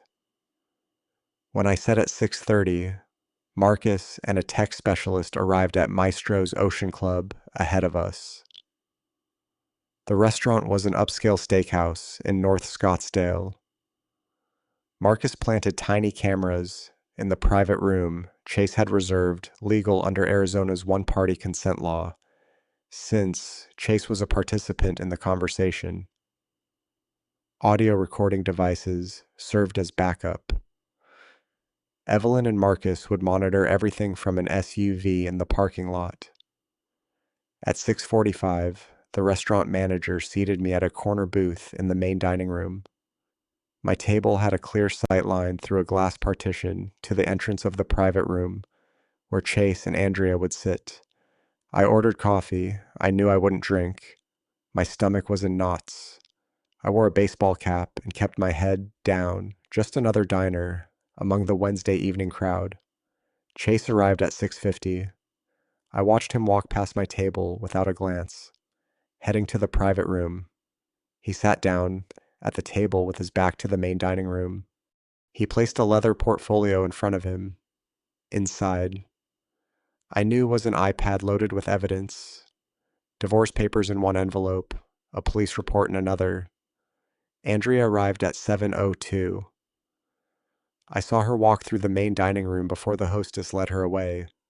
She wore a white sheath dress and her hair was blown out in soft waves. Her makeup was flawless. She moved with the confident stride of someone who believed she was about to smooth over a difficult situation, maybe even salvage her marriage. The hostess led her to the private room, through the glass partition. I watched Andrea enter, her face lighting up when she saw Chase. She leaned down and kissed his cheek. I couldn't hear her words, but I could read her lips enough to catch the shape of them. I missed you. Chase's voice was too low for me to hear, but his body language was neutral, controlled. He gestured to the chair across from him. Andrea sat. A server appeared, and Andrea ordered wine, probably an expensive bottle. When it arrived, she sipped it and leaned forward, animated, speaking with rehearsed brightness. She was talking about the party, about me. I could see her gestures, the way she touched her collarbone and concerned, the slight shake of her head. Then Chase moved. He leaned forward and said something, one word, maybe two.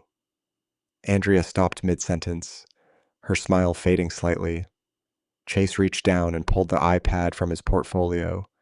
He set it on the table between them. Andrea stared at it. Her lips moved. "What's that?" And Chase responded with something that made her face go still. He turned the iPad toward her, from where I sat. I couldn't see the screen, but I knew what was on it. The frozen frame of the courtyard at Andrea's party, and in the center, Andrea's hand raised in the split second before it struck my face.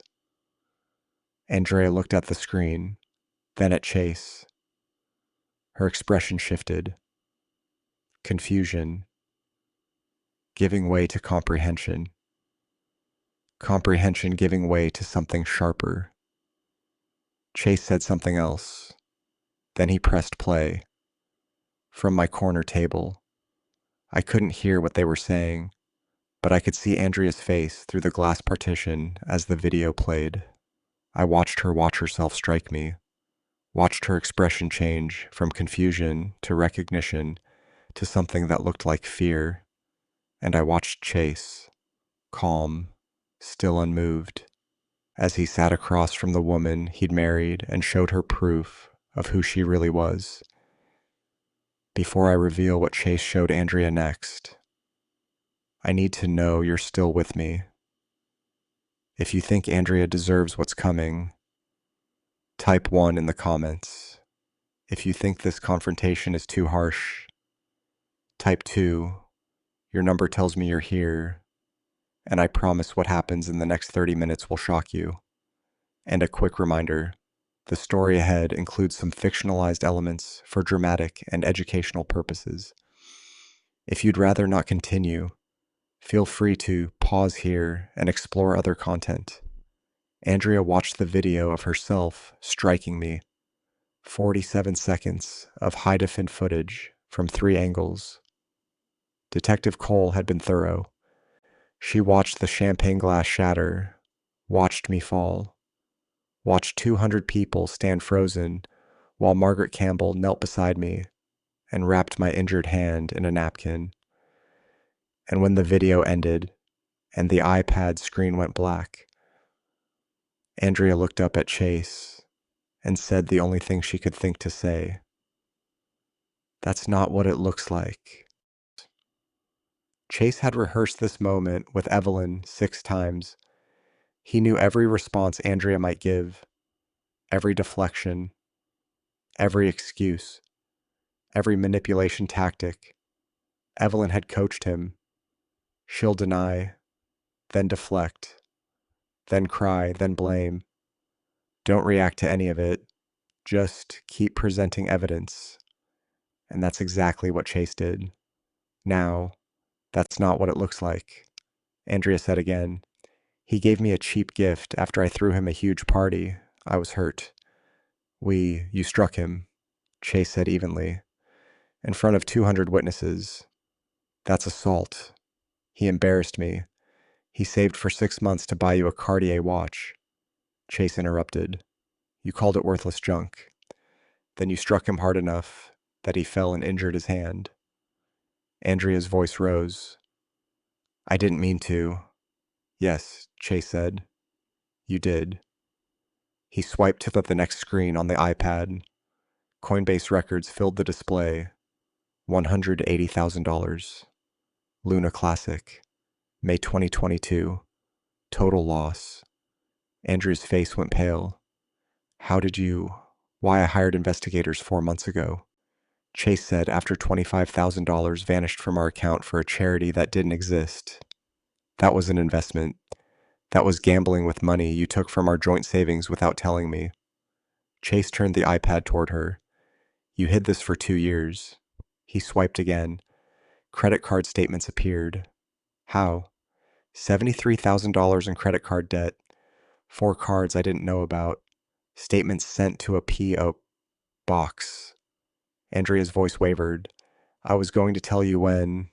Chase asked it. After you drained your father's retirement to pay them off. He displayed the conservatorship papers on screen. You told him it was just in case. It was a legal document giving you control of his entire estate. He's my father, Andrea said defensively.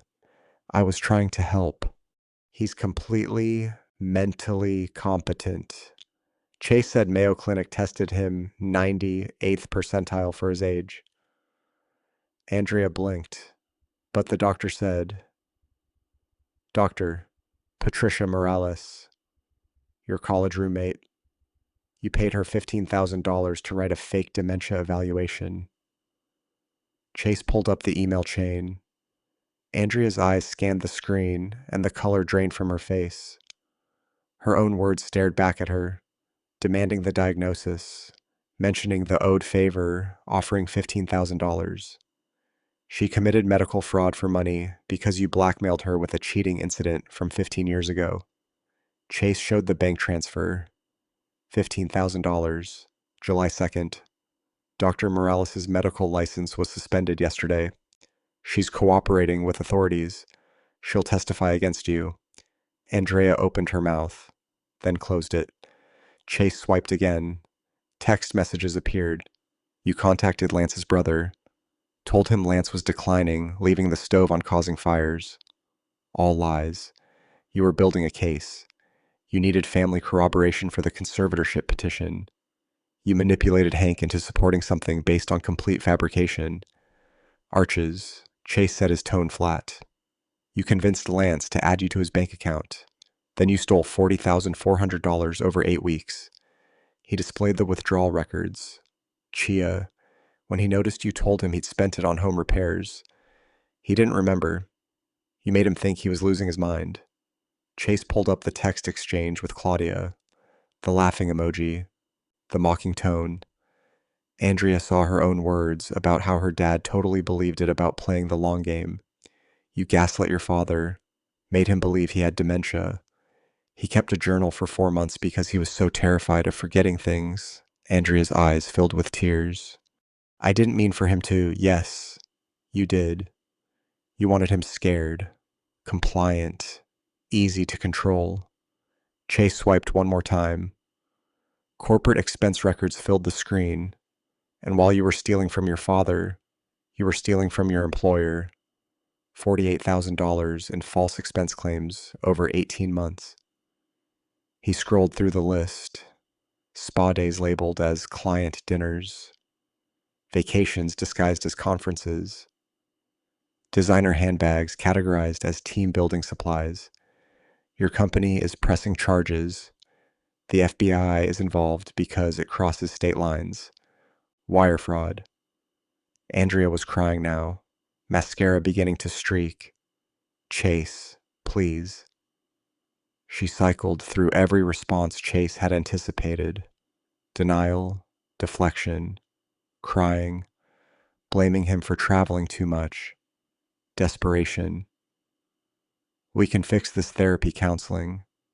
I'll pay everything back. It's too late, Chase said. He pulled an envelope from his portfolio and slid it across the table.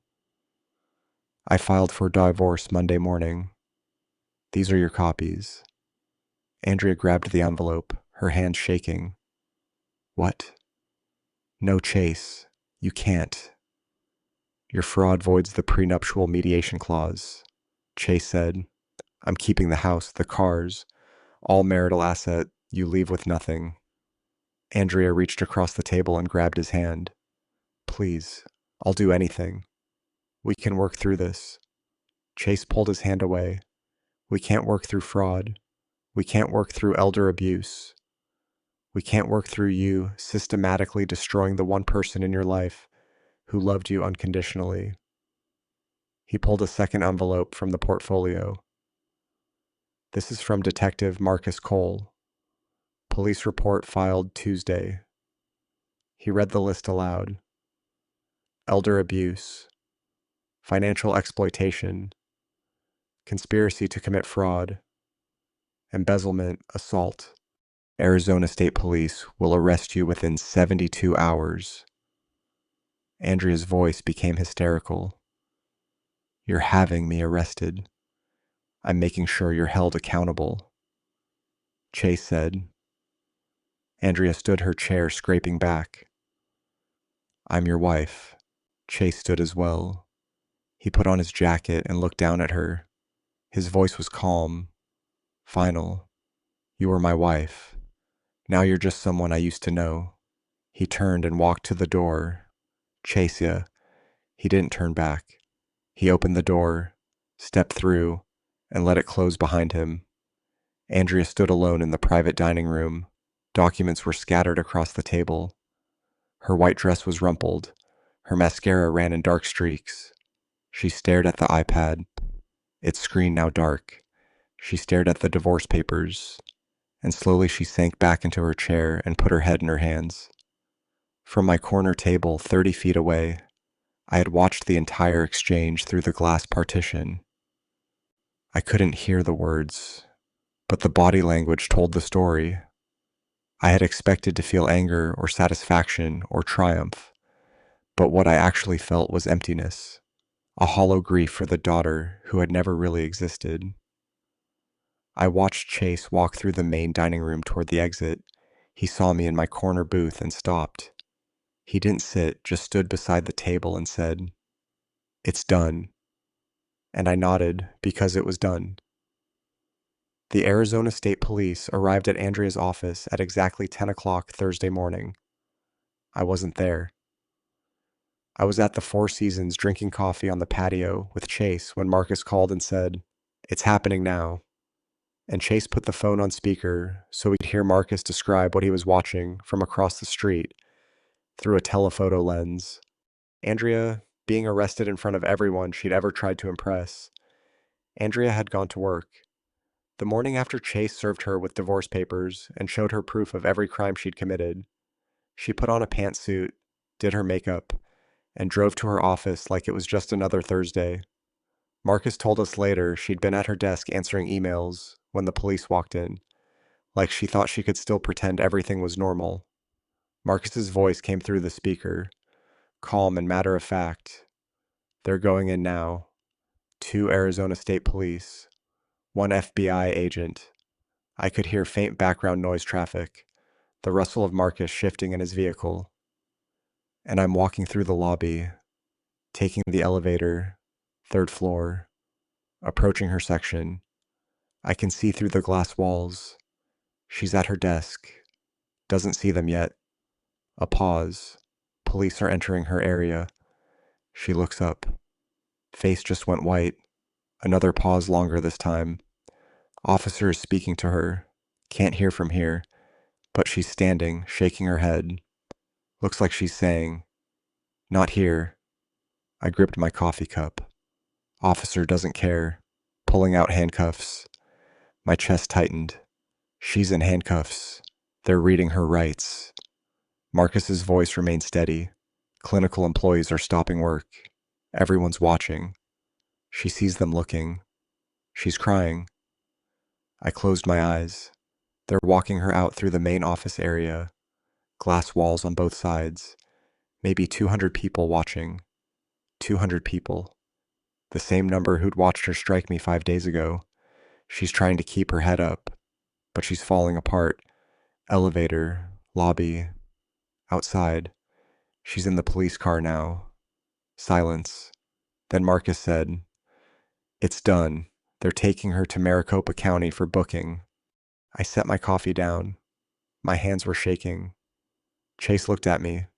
"You okay?" he asked. I didn't know how to answer. "That's my daughter in handcuffs," I said. "That's the person who tried to steal your life," Chase said quietly. I nodded. Both things can be true. 20 minutes later, Evelyn called with the official details. 6 charges.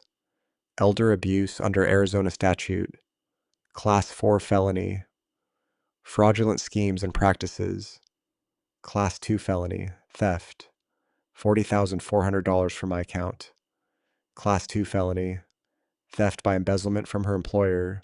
Class 2 felony. Conspiracy to commit fraud with Dr. Morales. Class 3 felony. And assault the slap at the party. A Class 1 misdemeanor if convicted on all counts. Evelyn said, "She's looking at 8 to 12 years." The bail hearing was expedited to 1 o'clock that afternoon. Judge Raymond Torres presided. The prosecutor laid out the case. Andrea was a flight risk. Her wealthy husband was divorcing her. She had no financial ties left, and the charges were severe. Multiple felonies, overwhelming evidence. Andrea's public defender tried. "Your Honor, Miss Griffin has no prior criminal record. She's not a flight risk. She has roots in the community." Judge Torres cut her off. "The defendant stands accused of systematically defrauding her elderly father, conspiring with a medical professional to falsify mental health diagnoses, embezzling from her employer, and physically striking her father in front of 200 witnesses. This court finds clear and convincing evidence of danger to the victim and potential flight risk given her financial desperation. Bail was set at $500,000. Andrea couldn't post it. Chase had frozen all the accounts. She had no access to money, no way to come up with $500,000. She was remanded to Maricopa County Jail. By noon, the media had picked up the story. The Arizona Republic ran a headline: "Scottsdale 5P arrested in elder abuse scheme." The article named Andrea, listed her age and position, and detailed the charges. The company issued a statement within the hour. "We are shocked and dismayed. Mrs. Griffin's employment has been terminated effective immediately. We are cooperating fully with law enforcement." By 5 o'clock, the local TV news was running the story. I was sitting in the Four Seasons casita when the broadcast came on. The anchor's voice was neutral, professional. "A Scottsdale woman has been arrested on charges of elder abuse and fraud." Andrea's mug shot filled the screen. Her hair was messy, her makeup was smeared, her eyes were red and swollen. She wore an orange jail uniform. I stared at the television. That was my daughter. Chase sat beside me. "You okay?" I don't know," I said. I thought I'd feel something. Relief, anger, something. "I just feel tired." "That's normal," Chase said. "Is it till you watched your daughter get arrested on TV?" He said. "There's no normal for that." That night, Andrea was in a holding cell at Maricopa County Jail. She shared the space with 3 other inmates. One of them, a woman in for a DUI charge, asked her what she was in for. Andrea didn't answer at first. "Saw you on the news," the woman said. "You the lady who beat up her dad?" I didn't beat." Andrea started, then stopped. "Me says you slapped him and stole his money, front of 200 people watching." Andrea turned away, and for the first time I imagined the reality of what was happening started to set in. This was real. This was happening, and there was no talking her way out of it. Later that night, Chase and I sat on the patio under the desert sky. The air was cool. The stars were out. "Do you think she understands yet?" I asked. "What she did? I don't know." Chase said, "Maybe. Or maybe she's still thinking this is something she can talk her way out of." "Can she?" "No." Chase said Evelyn's case is airtight. Best she can hope for is a plea deal. "How long would that be?" 18 months. Maybe 2 years if she pleads guilty. Trial could be 8 to 12. I was quiet for a moment. "She's 35. She'll be almost 40 by the time she gets out. She made her choices." Chase said, "I know." I said, I keep thinking about the little girl I raised and wondering when she turned into this. Maybe she was always this." Chase said gently, "You just didn't want to see it. Maybe." That night I dreamed about Andrea as a child, 6 years old, missing her front tooth, showing me a drawing she'd made at school. A stick figure family with "I love you." Daddy written in crayon at the bottom. And I woke up at 3 o'clock in the morning wondering, when did that little girl disappear? When did the daughter I loved become someone I didn't know? And would I ever stop grieving for the child she used to be? I thought seeing Andrea arrested would give me closure, but watching her unravel over the next 4 weeks, losing everything she'd built on lies, taught me that justice isn't a moment, it's a process. I woke the morning after the arrest in Chase's penthouse, sunlight streaming through floor-to-ceiling windows that overlooked Scottsdale. My phone screen showed 47 missed calls from unknown numbers reporters. I guessed on the kitchen counter. Chase had left the morning paper folded open. The headline read, "Marketing VP arrested in elder abuse case." Andrea's mug shot stared up at me, orange jail uniform, hollow eyes. I folded the paper closed. Chase appeared with coffee and asked if I wanted to talk to the press. I said no, Evelyn would handle it. Week 1 moved like a slow-motion avalanche. Friday, October 11th. Andrea stood before Judge Rebecca Torres at her arraignment in Maricopa County, Superior Court. 11 felony counts, 4 charges of elder abuse, 5 of theft and fraud, 1 conspiracy, 1 witness tampering added after jail officials intercepted a recorded call where Andrea had tried to reach my brother Hank, asking him to recant his statement. Bail remained $500,000. Andrea stayed at 4th Avenue Jail, Monday, October 14th. Chase's attorney filed the dissolution of marriage petition. The language was clinical fraud, irreconcilable differences, request for separate property division, no spousal support. Chase told me over breakfast that he'd removed his wedding ring the night of the restaurant confrontation. It was already over. He said the paperwork just makes it official. Wednesday, October 16th. Andrea's employer placed her on unpaid administrative leave. By Thursday, the local news ran a 10-minute segment titled, "Daughter Accused of Defrauding Elderly Father. I Declined Interview Requests." Chase issued a brief statement through Evelyn. Lance Griffin is recovering and grateful for the justice system. I watched the broadcast from the penthouse couch. I expected to feel vindication, maybe even satisfaction. Instead, I felt a tired kind of relief. I didn't want revenge. I told Chase. I just wanted her to stop. She has. Chase said.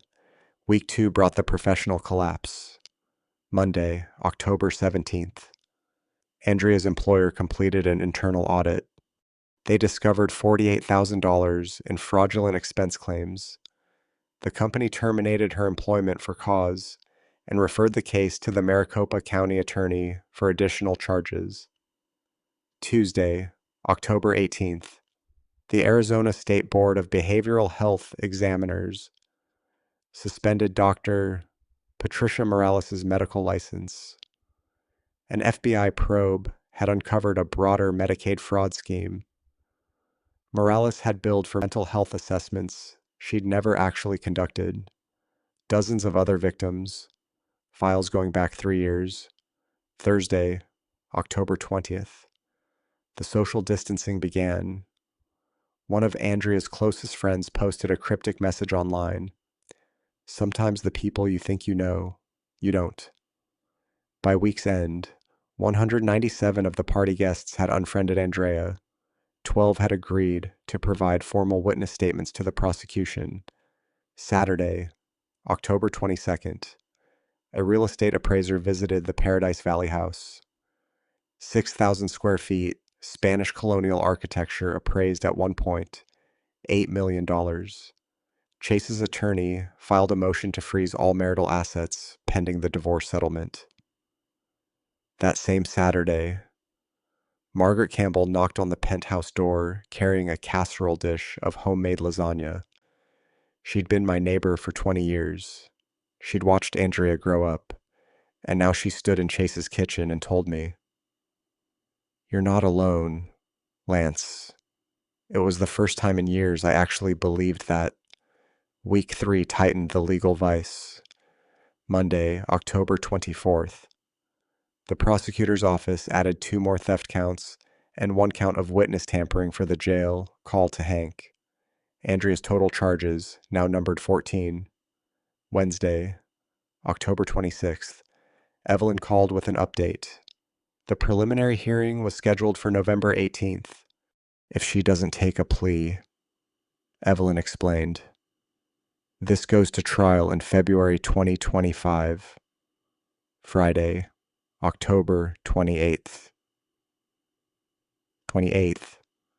Andrea's public defender advised her to accept a deal, plead guilty to 5 counts, 3 elder abuse, 2 theft.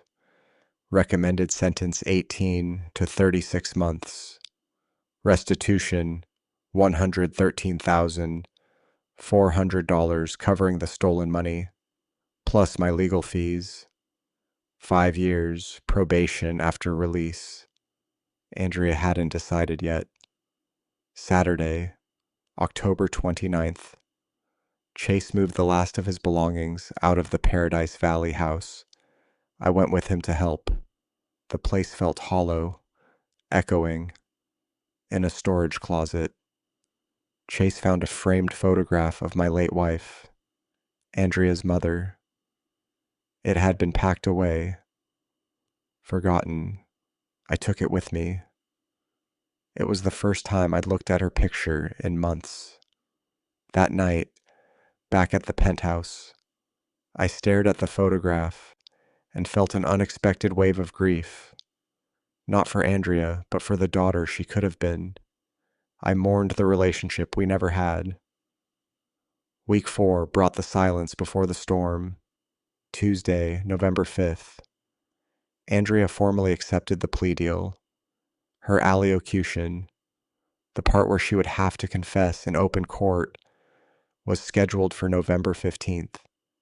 Thursday, October 31st. Doctor, Patricia Morales' medical license was permanently revoked. She faced a separate criminal trial for Medicaid fraud. The federal prosecutor estimated 5 to 10 years in prison. Saturday, November 2nd. Chase and I had dinner on the penthouse balcony. He told me he'd started seeing someone, a woman named Sarah, a pediatric nurse he'd met at a charity event. I want you to meet her, he said, then quieter, and I'd like you to be my best man someday. When we get there, I said yes. It was the first time in years I'd felt hope for something other than survival. Sunday, November 3rd. I wrote in my journal a new habit from the therapy sessions Chase had quietly arranged for me. The entry read, 4 weeks ago, I thought my life was over. Today, I realized it's just beginning. I looked out at the Scottsdale city lights and thought about Paula, my late wife's best friend, who Chase said had been asking about me. I thought about the volunteer work Evelyn had mentioned, an elder abuse hotline that needed people who'd been through it, and I felt something I hadn't felt in months. Calm, not happiness yet, but the absence of fear. On November 3rd, exactly 4 weeks after Andrea's arrest, I wrote in my journal, I think I'm ready to forgive. Not her, not yet, maybe not ever, but myself for staying silent so long, for believing her lies, for thinking I deserved it. The next morning, Chase knocked on my door with 2 cups of coffee and a crazy idea. One, Dad, he said, how would you feel about volunteering at the elder abuse hotline? They need people who've been through it. I looked at him, this man who wasn't my blood, but had become my family. And I realized my story wasn't over. It was just beginning. While Andrea's life was falling apart in a jail cell, mine was being rebuilt one small, ordinary moment at a time. And I learned that healing isn't dramatic. It's quiet. It's boring. It's beautiful. The same 4 weeks that dismantled Andrea's world, October 10th through November 3rd, were the weeks that taught me how to live again. Not survive. Live. Doctor. Doctor. Alan Brooks referred me to Dr. Samuel Garrett, a geriatric specialist in Scottsdale. My blood pressure was 160 over 95.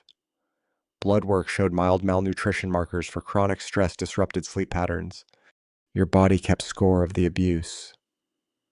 Doctor, Garrett told me, now we teach it safety. He prescribed medication and referred me to a nutritionist named Linda Foster. Chase helped me move into the penthouse guest suite, a space with a view of the McDowell Mountains, a bed with clean sheets, a closet that was mine and mine alone. It was the first time in years I'd had a room that felt like my own. Evelyn Cross and a financial planner named Nathan Cross walked me through my finances. The conservatorship had never been filed. My assets were 100% mine, $340,000 in retirement accounts, a $280,000 house in Tempe with no mortgage, and $2,800 a month in pension income. You're financially stable, Nathan said. We just need to protect what's yours. Nathan proposed renting out the Tempe house for $2,200 a month, keeping my retirement accounts intact, opening a new checking account with Chase as a temporary cosigner to prevent fraud. I had my first therapy session with Dr. Rebecca Stone, a trauma-informed therapist who specialized in elder abuse. 50 minutes. I described 18 months of manipulation, gaslighting, theft, and public humiliation. I broke down twice. Doctor, Stone handed me tissues and said, "You survived. Now we help you thrive." Margaret Campbell visited with homemade lasagna. We sat on the penthouse couch, ate together, and watched Jeopardy! I laughed at a contestant who missed an obvious answer, the first time I'd laughed in months. I walked around Chase's neighborhood. 20 minutes. The desert sunset painted the sky orange and pink. I thought, I'm still here. I'm still alive. Routine became my anchor. Breakfast at 7, walk at 8, therapy, Thursdays at 2. It sounds boring, but boring felt like peace. Chase invited me to lunch with his girlfriend, Sarah Brennan, a 34-year-old pediatric nurse. She asked about my aerospace engineering career, the first time in years. Someone had asked about my work instead of my problems. I told her about the projects I'd worked on, the satellites I'd helped launch, and for an hour, I felt like myself again. I joined an online support group for elder abuse survivors. It met on Zoom every Friday at 700 p.m. 8 participants, ages 58 to 81. I shared my story. I heard theirs, and I realized I'm not alone. My blood pressure improved.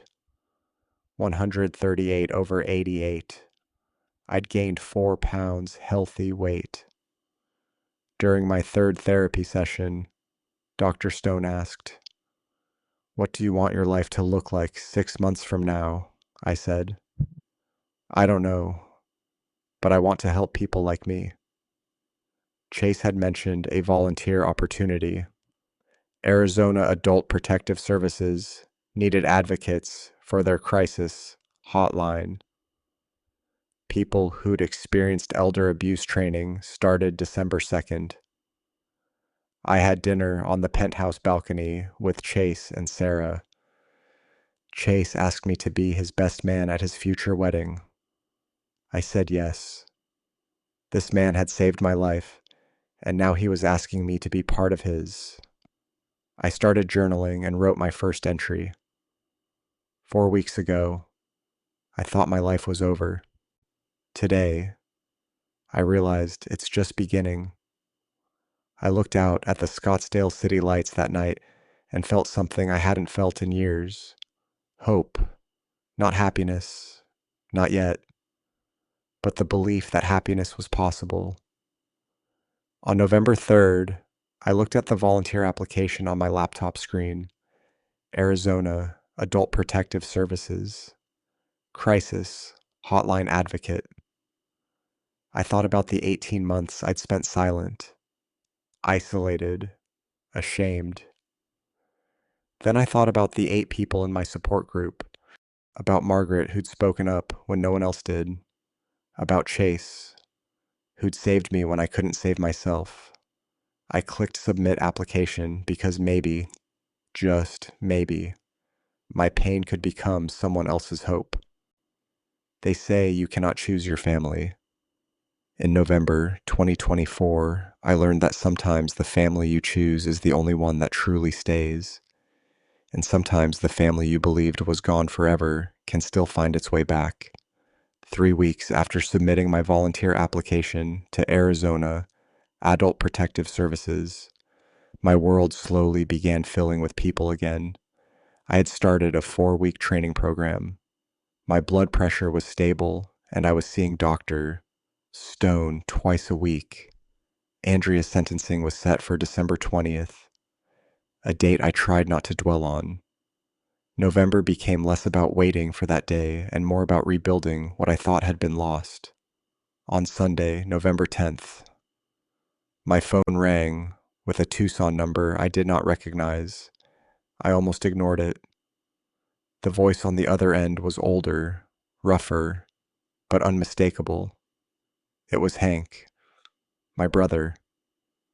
We had not spoken in 12 years.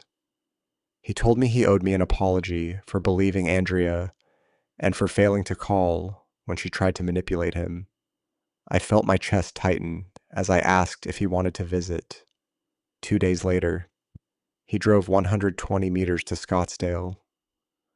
We met in Chase's lobby and exchanged an awkward hug, unsure how to bridge more than a decade of silence. Hank brought an old photo album from our Air Force childhood, 8 moves before I turned 18.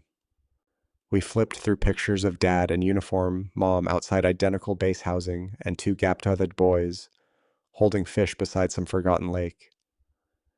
He admitted he should have called when Dad died. I confessed I should have reached out when Mom passed. Pride had cost us years. When we found a photo of the 4 of us beside a Christmas tree in Germany, Hank said we were a family once. I told him we still were.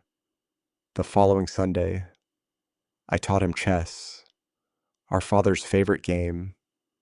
We agreed to monthly visits, and as he hugged me goodbye, I realized I had been mourning someone who was never truly gone, only lost.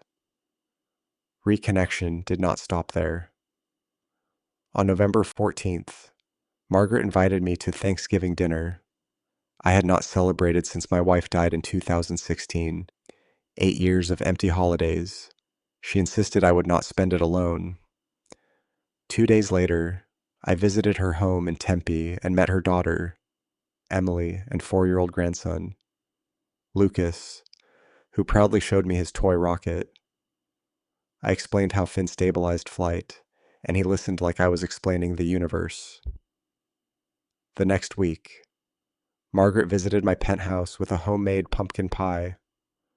We drank coffee on the balcony as sunrise painted the McDowell Mountains gold. She told me she had cared for her husband through Alzheimer's and understood isolation. When she saw Andrea hit me at that party, she recognized the same abuse her own sister once inflicted on their mother. She refused to stay silent again. I told her she had saved me. In many ways, she became the steady presence I had always needed. At Chase's suggestion, I also reached out to Paula Martinez, my late wife's best friend of 30 years. Andrea had told Paula I did not want contact and had blocked her number, something I never knew. I sent a simple message asking if we could talk. She replied within minutes. We met at Scottsdale Civic Center Park and talked for 90 minutes. Paula explained she believed I was moving to assisted living and wanted no visitors. I told her the truth about the manipulation and arrest. We both cried. She said my wife would be proud that I survived and fought back. A few days later, she brought photo albums to the penthouse.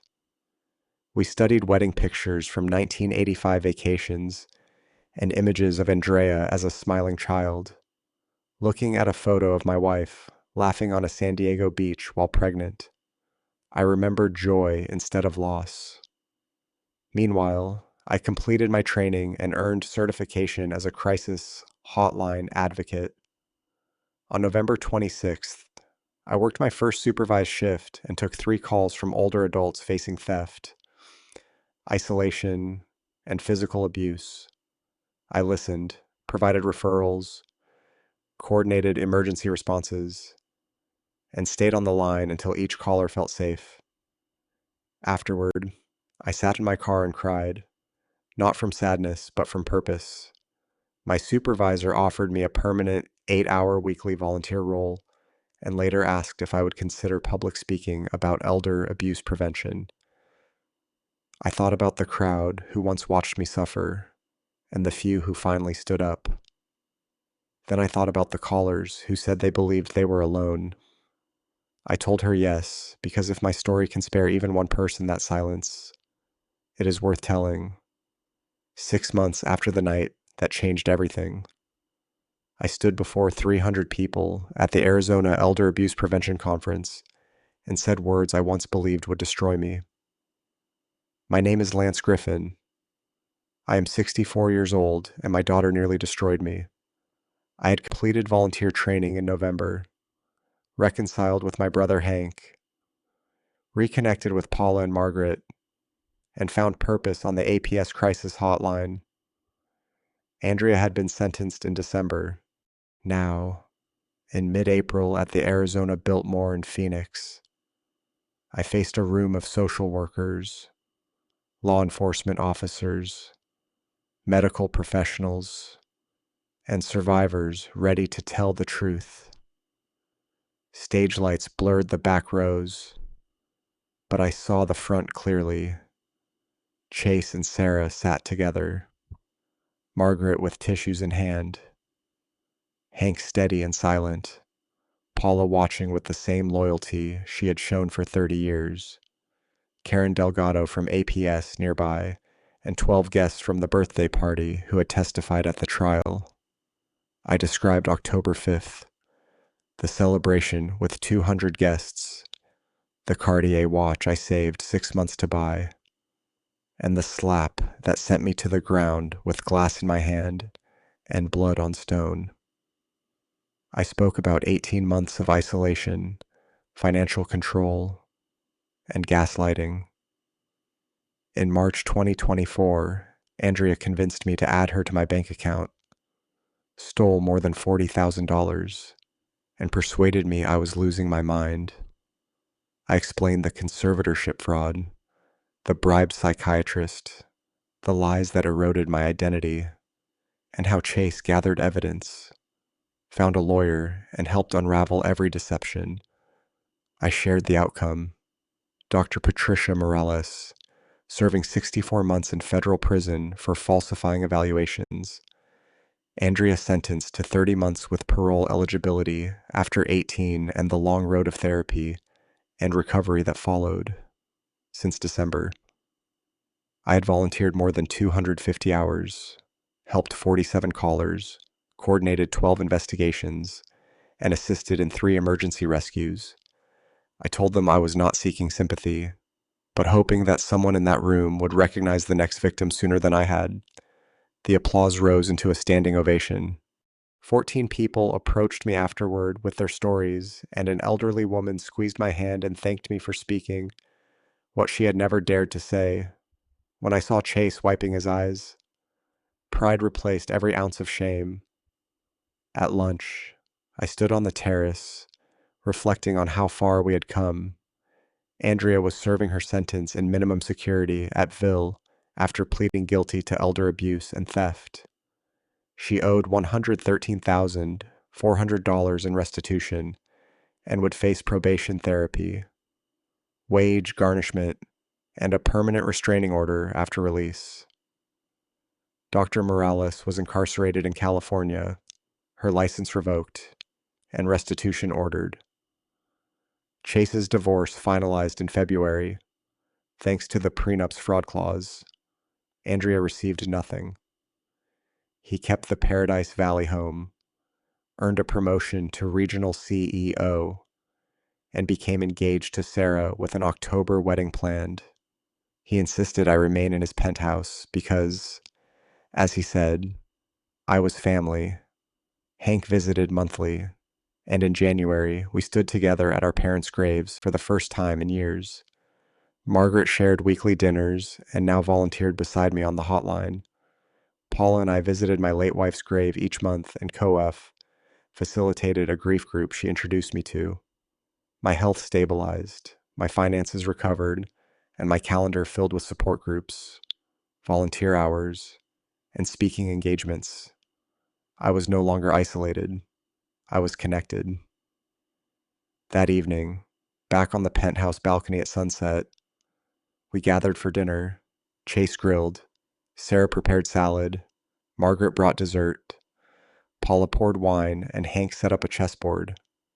When Sarah asked how the speech felt, I told her it was terrifying and freeing at once, as if I had reclaimed my life. Chase called me dad and said he was proud. For the first time, I told them I was proud of myself. As city lights flickered below and laughter drifted from inside, I understood that I would never be the silent man who endured abuse again. Andrea had taken time, money, and dignity, but she had not taken my future. I stepped back into the warmth of chosen family, knowing that this moment, this life rebuilt from truth, was more than enough. And to you listening to this family story, remember this. I spent 18 months believing I deserved the abuse because Andrea was my blood. But God doesn't measure family by DNA. He measures it by love, protection, and sacrifice. Chase Harrington, the man who saved me, proved that family story isn't written in genetics. It's written in choices. Looking back at my own family story, I see the mistakes clearly now. I stayed silent when I should have spoken. I believed lies when I should have questioned. I isolated myself when I should have reached out. Don't be like me. Don't wait until you're bleeding on a patio floor to ask for help. The warning signs were there. The gaslighting, the financial control, the isolation. I ignored them all. If you're living through something similar, understand this. Dad revenge isn't what you think it is. Real dad revenge isn't about anger or retaliation. It's about survival, about reclaiming your dignity, about protecting the next victim. My dad revenge was standing in front of 300 people and saying, "This happened to me and it can happen to you." That's the only revenge worth having. God gave me a second chance. Chase gave me a family, and I'm giving you this warning. Abuse doesn't announce itself. It creeps in, slowly wrapped in love and manipulation. Trust your instincts. Document everything and never ever believe you deserve it. If this story resonated with you, please leave a comment below sharing your thoughts. Your voice matters. Hit the subscribe button and share this with someone who needs to hear it. Together, we can break the silence. Thank you for staying with me until the end. A note to our listeners: the stories that follow may contain fictionalized elements created for educational purposes. If you prefer different content, feel free to explore other options on our channel. Foreign, Kim Chimple. Oh, yeah, foreign speech, foreign speech, foreign speech.